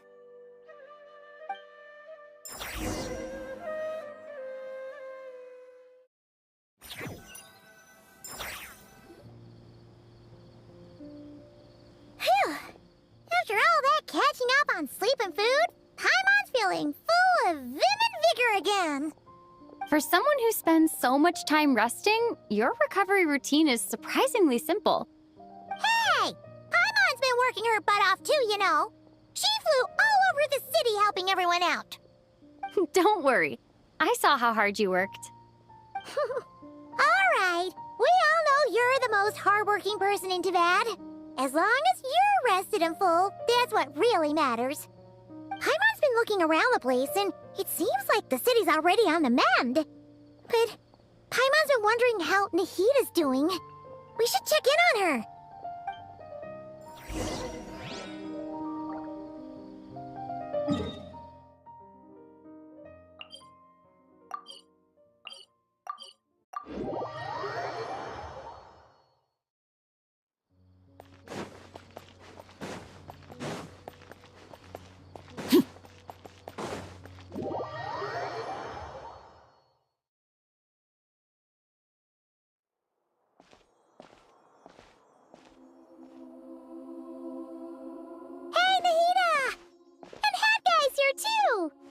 Traveler, Paimon! What's going on here? Nothing much. Nahida was just expressing concern for my physical and mental well-being. Oh, the Traveler told Paimon all about that. We've both been very worried about you. Are you feeling alright? You make it sound like I'm on the brink of some kind of breakdown. Truth is, I'm doing much better than you might imagine. If we can just get to the bottom of Dottoro's intentions, we can minimize his negative influence. That's the sort of thing I excel at. Just listen to that newfound optimism. It seems like having you enroll in the Vahumana was a truly inspired move. I can really see the positive influence.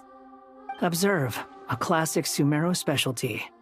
Chalking everything up to education and learning. To be honest, even I can sense the change in you. Everything Dottore said to you was a way to manipulate your mind. Fortunately, you're no longer under his sway. Can someone as old as me really continue to grow? If it helps, just think of yourself as a late bloomer. It's all a matter of phrasing, and it comes down to what standards you measure yourself by. For a puppet, developing at such an age is perfectly normal. But if you choose to call yourself a late bloomer, it sounds more like you consider yourself human. However you see yourself, well done. All right, I see what you mean. Anyway, what's your next step? What else can I do but complete my current courses? Everything else can wait. Anyway, that's enough chit-chat. There are still things in the city I need to help out with. I'll be heading there now.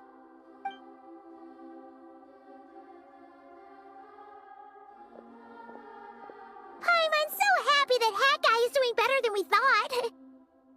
But what about you, Nahida? How are you holding up? The pyronosis burned down the corrupted Irminsul. The flames blazed for 7 days and 7 nights before they finally subsided. All that was left were the parts underground.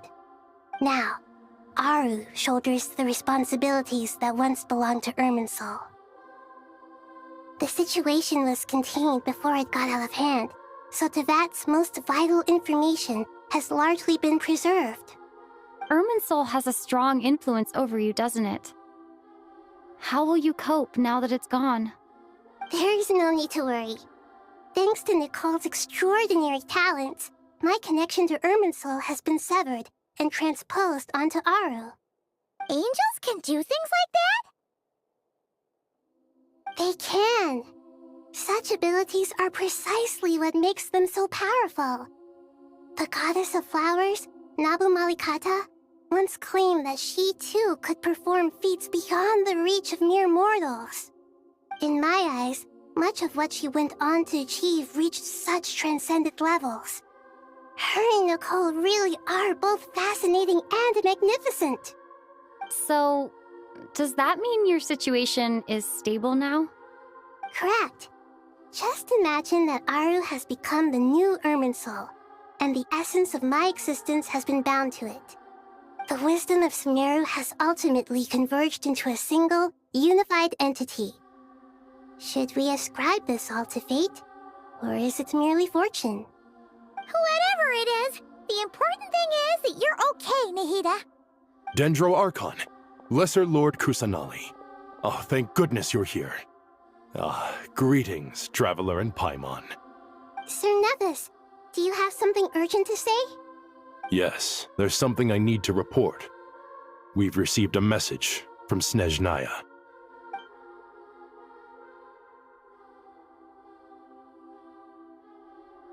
The Fatui Harbinger, the Rooster, sends us his sympathies, along with all the usual pleasantries. His stance is that, following the unrest and Nod Cry, Dottore was subjected to internal censure. This madness was the act of a rogue element, one who cannot be seen to represent the Zapoliarni Palace. No less than can be expected. Snezhnaya paid a heavy price working to stop him. They even lost one of their own harbingers. The letter goes on to say that even so, Snezhnaya cannot claim to be blameless. Apparently, they will deal with Dottore's subordinates in accordance with Snezhnayan law, holding all those involved in his crimes accountable.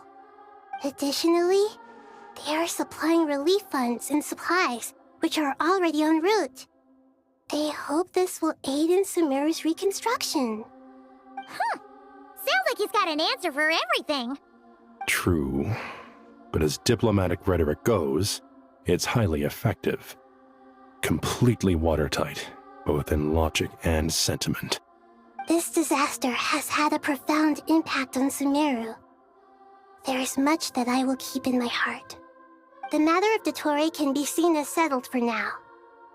We are sure to cross paths again in the future, and in that light, Snezhnaya would do well to uphold their responsibilities and keep a tight rein over their actions. With Irminsul burned, the flow of fate now carries many more possibilities. I will be watching carefully. Perhaps we can move on to a less serious matter? Dendro Archon, will you eat with us once this matter is dealt with? Everyone wishes to celebrate together. Your presence would be most welcome. Of course! Junior Zod, Sino, and Hypatia all told me the same thing. If there isn't enough room for everyone, we can arrange back-to-back feasts. What a wonderful idea. That just leaves the question of what we should eat. Not more tomatoes, surely. More? Dendro Archon, what do you mean by more tomatoes? Those good friends of yours are always talking about tomatoes. Sometimes when I'm walking through the city, I can even hear them arguing in the fields. Since you see them so often, you must hear about tomatoes even more than I do. Tomatoes. Tomatoes. The word has a certain magic to it. Like the autumn fur of a sumpter beast swirling in the wind, sometimes flying up my nose. Tomatoes. What can we make with tomatoes? Wait, why tomatoes? Take your time, there's no need to rush. The Traveler, Paimon, and I still have somewhere we need to visit. You'll have plenty of time to think it over before I return. Does this mean you're going to Natlan? Meet them there in person. It will require a long journey. I know. But this is necessary. I must go myself. Traveler, Paimon, we'll set off as soon as you're ready. Is that all right? Sure. We'll be ready whenever you are. You'll hear no objections from Paimon. We should grab some snacks along the way, though. It'll be just like going on a long holiday. Wonderful. I'm looking forward to this so much.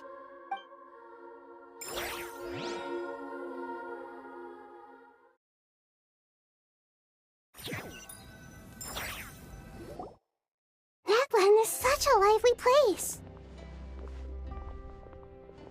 It's super cheerful and positive, too. I can see that. There are people outside exercising at all hours. Such a healthy way of life. You came. Welcome, welcome. You must be hungry from your journey. Would you like something to eat? Oh, thanks, but no thanks. We've been eating the whole way here. We had a mushroom platter, Sap's meat stew, butter braised chicken. All right, all right. No need for all that detail. I'm starting to get hungry myself. Maybe later then. We can wait till everyone's got an appetite. Then I'll head out for a meal together. Sounds like a plan. Let's find somewhere to sit down.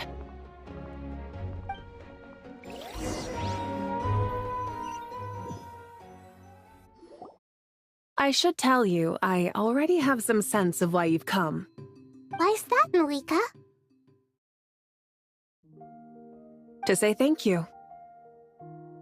Your senses are spot on. But on top of that, we also feel guilty. Because the pyronosis has vanished? I sensed its loss. Despite scouring through the remnants of Irminsul, we couldn't find any sign of the pyronosis. Not even any trace of it burning to ash. That's certainly unusual. Still, the potential fallout from Irminsul's loss is significant, to say the least. Perhaps the pyronosis's disappearance is simply a knock-on effect of the impact it's had on a certain strand of fate. There's no need to feel guilty. We were clear that this time, there was to be no returning, only giving.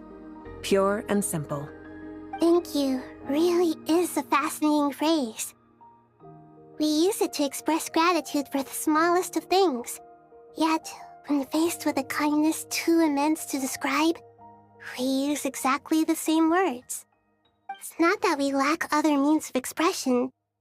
It's that when we truly need to express our feelings, the simplest and purest words are always the most powerful. You're right. In Natlan, we prefer simple expressions too. Companionship, friendship, support. They might not sound fancy, but the sentiment behind them is sincere. That's wonderful to hear. Sincere feelings are often a vehicle for the deepest wisdom of all. Irminsul's destruction doesn't seem to have done you much harm. I'm glad to see you're doing well. There's still a lot of work to do, but before we begin, we felt it was important to come here and speak with you. Partly to express our gratitude, but also because we felt that seeing you, in a sense, is like basking in warm sunlight. That's a nice way of putting it. I like that.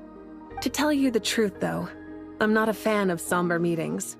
So, since there's nothing more to say, why don't we go bask in some actual sunlight? The weather's beautiful today. What a great idea! Paimon's gonna lie back and soak up some rays!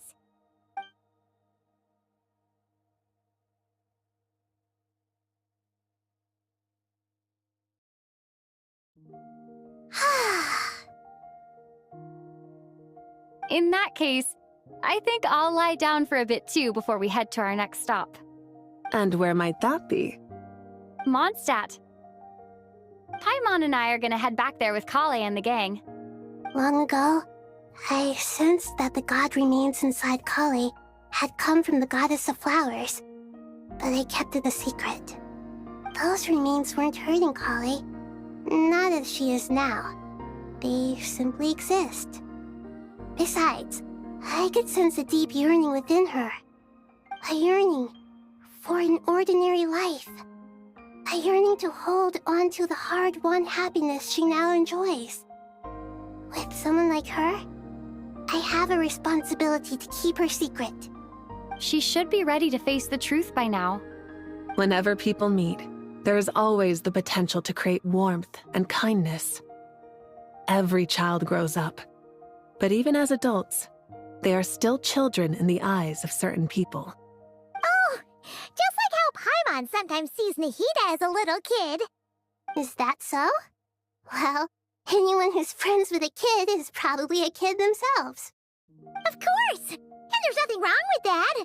When we get back, we'll actually be hanging out with another of our friends who happens to be a kid. Dear Sucrose, when you receive this letter, I'll probably be as busy as always. But busy with wonderful things. That's because I'm no longer a trainee. I'm now an official forest ranger. Impressive, right? Sino said that official rangers sound much tougher than trainees. Though he did say it was already pretty tough to start out with. You probably heard that something big happened in Sumeru recently. Don't worry, it's all been taken care of. We're heading to Mondstadt soon, so if you're free, maybe we could meet up? Plus, it's not just me.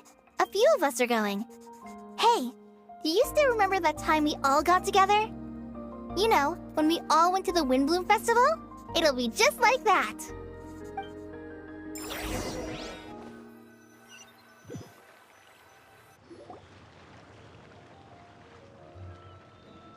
Dainari, is that... Don't you say it! Is that the great Vayu-Vyastra? Behold, the great Vayu-Vyastra, General Mahamatra. How times have changed. I wasn't expecting you to beat me to the punchline. You've changed. You've really upped the aggression in your battle against Sino's jokes. Kale, how did you know what I was going to say? For the love of...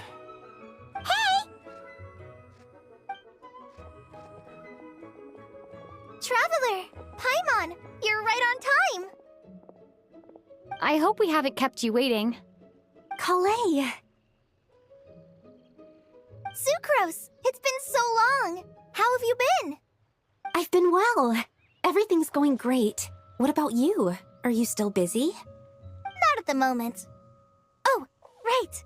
That juicer you gave us works amazing! Farzan loves it! Seriously? That's wonderful. I don't suppose you drew up a detailed test report. Oh, what fruits did you use? How's the texture of the final product? Sucrose, you might want to try asking your questions one at a time. Albedo! Paimon didn't see you there! It's been a while since all of us were together like this. How about we follow the same plan as last time? Good idea, my friend. You never disappoint. So, what are your identities this time? Don't remind him. First things first. Allow me to introduce our very own official Forest Ranger Kalei. The rest of us are simply her humble travel companions. This sounds like one of those mushy stories that gets people hooked on some corny, heartwarming premise. Oh, is our story not heartwarming? If I recall correctly, there was even a scene like this in King of Invocations. Besides being heartwarming, our story's also about tough, impressive-sounding job titles. At least that's what I think.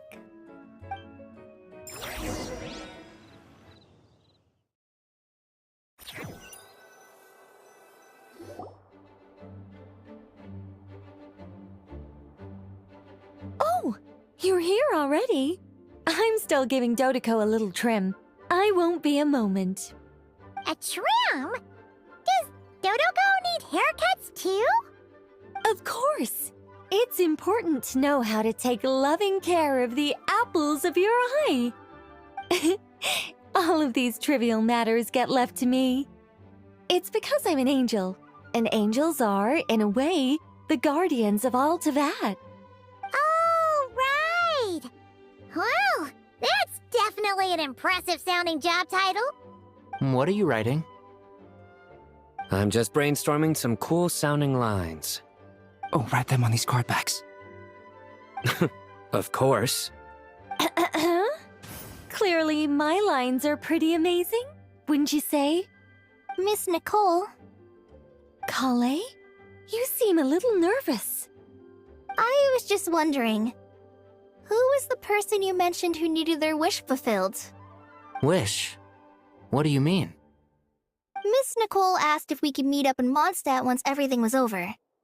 She said a friend of hers had a wish that needed my help to come true. Well, you never mentioned that before. All we knew was that you'd arranged to meet in Mondstadt. But we thought it had something to do with the god remains. To be fair, everything I told you was true. Anyway, my friend is waiting. Come on, let's pay her a visit.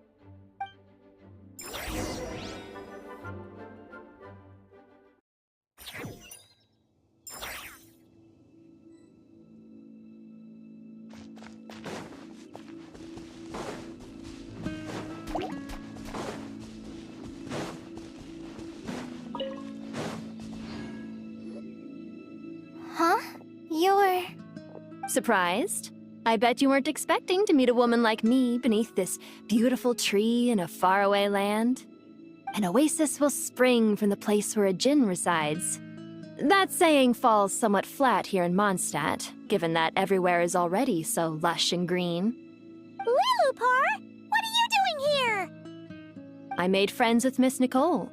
I asked her to bring me here and then invite Kalei to come.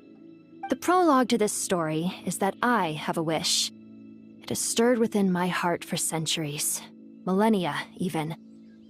Originally, it was merely Al-Ahmar's lie, but now it has become reality. Could this be... related to the goddess of flowers? My dear young lady, my mistress left her final trace in this world upon you. I can't tell you how glad I am to see you here. And now I have seen you, and peered into your heart. You have experienced hardships and suffered setbacks. The torment an ordinary person might expect to face has befallen you threefold. This is the source of your resilience. But beneath all this, I've witnessed the seeds of desire. You yearn to return to the simple life you once knew, do you not? I do. I want to throw away everything that isn't mine. But how do you decide what is yours? The scars that others carve into your flesh? The kindness and love they inscribe? Are these things not yours as well? They are.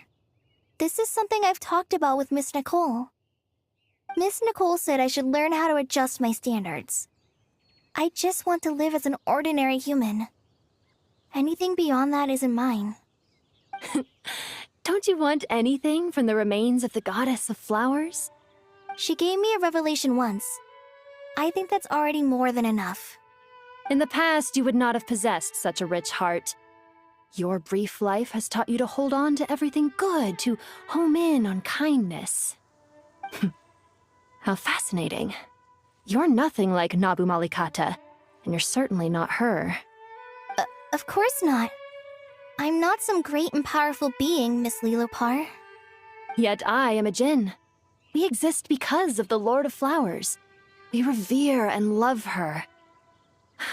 My wish is to see her one last time, to give everything for her. Kale, can you do this for me? But her remains won't be easy to remove. Are you sure this is what you want? That's beside the point. First, I need to know. Are you willing to do something for the soul of this lonely, wandering woman? I'm willing. But look, you know nothing about me. Even if you have heard the stories about me, all you would know is that I was rightly punished for the many evil deeds I committed. Ah, so you do know. Your lips are quivering, your eyes trembling, and still you're willing to do something for me. Life has been cruel to you, and yet you've learned to be kind. My dear young lady, to repay your kindness, I too must play my part. Are you sure about this, Lilopar? I yearn to see my mistress. For this moment, the world can burn to ashes, the universe be engulfed in flame. I care about nothing else. And you, Kale, I can give you a gift. You'll become just another ordinary human. But Miss Lilopar, what will happen to you? My wish will be fulfilled, and I can die happy. Why would you wish for that? A long, unending life might seem desirable for one who has never possessed it, yet it brings torment to one who has. My remains are scattered across the yellow sands, but my soul can find no peace. Since you've promised to grant my wish, give me that release. Allow the dying to die, and let the dead rest in peace. You have my thanks. Kale, there's no pressure on you. What she said, it's all true. A wish is a genuine desire, after all. It's as if you want to use the last of your life to give me a better future. Nothing so selfless. We'll be using our futures to fulfill each other's wishes. This is a noble act, a beautiful and secret transaction between two women. I understand. Miss Lilopar, I'm ready. Close your eyes, Kale. Then open your soul. From there, I will embrace my mistress. The downpour of flowers is your touch, like returning to the very beginning. Like surrendering to your grace, my mistress. People say that devotion is beautiful, yet filled with pain. How foolish of them. For me, devotion is beautiful, pure and painless. Devotion is my love. Thank you.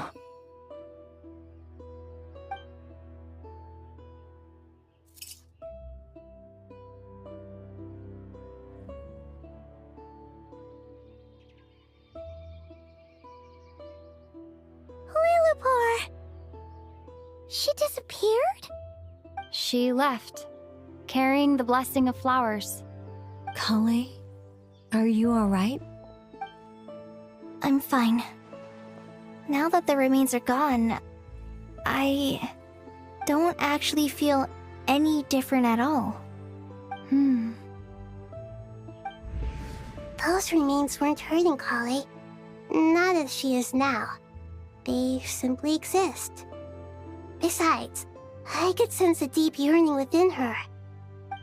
Kale must have already received what she was yearning for. I'm doing fine. I feel relaxed. There's really no need to worry. Then my wish has come true, too. To become ordinary? That's just one of my wishes. Actually, I have a few more. For instance, I want to protect the people I meet and help them find happiness. That sort of thing.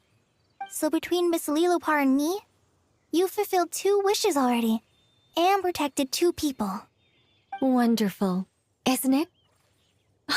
I feel so fantastically happy. I guess that settles things here. So what's next? What do you want to do when we get back to town? Clay, look who I've brought to see you. Hey, Kale! I heard you guys were holding some kind of secret event. How come you started without me? Huh? Oh no, it's nothing like that. We were just saying goodbye to an old friend. Really? Who? Me. The old me. So that's what this is all about. Did you come all the way to Mondstadt for that? Because we knew the old you so we could witness the change? Exactly. The old me is gone. I puffed her into the air, and she became a fluffy pink cloud, floating into the sky, before disappearing forever. Do you think, maybe up in the sky, she has friends waiting for her with test tubes, flasks, and bows? Oh, when you put it like that, it doesn't sound so bad after all. What do you think, Miss Nicole? I think maybe that's right. At least, if it were up to me, I'd consider that a happy ending. Dear Sucrose, even though my childhood ended long ago, these past few days have really felt like growing up again. I've become stronger, and I feel like I can finally accomplish things by myself. Surely someone as mysterious as you will find a friend like this fascinating. Always growing, always thriving like a plant. I came to say goodbye to my old self. I know that after this, she'll be gone. Thinking about it makes me feel a little lonely. I know the weakness that kept me company will one day leave me too. But somewhere in my heart, I feel a great sense of joy. It feels like I've always wanted to take this step, to walk towards the new me.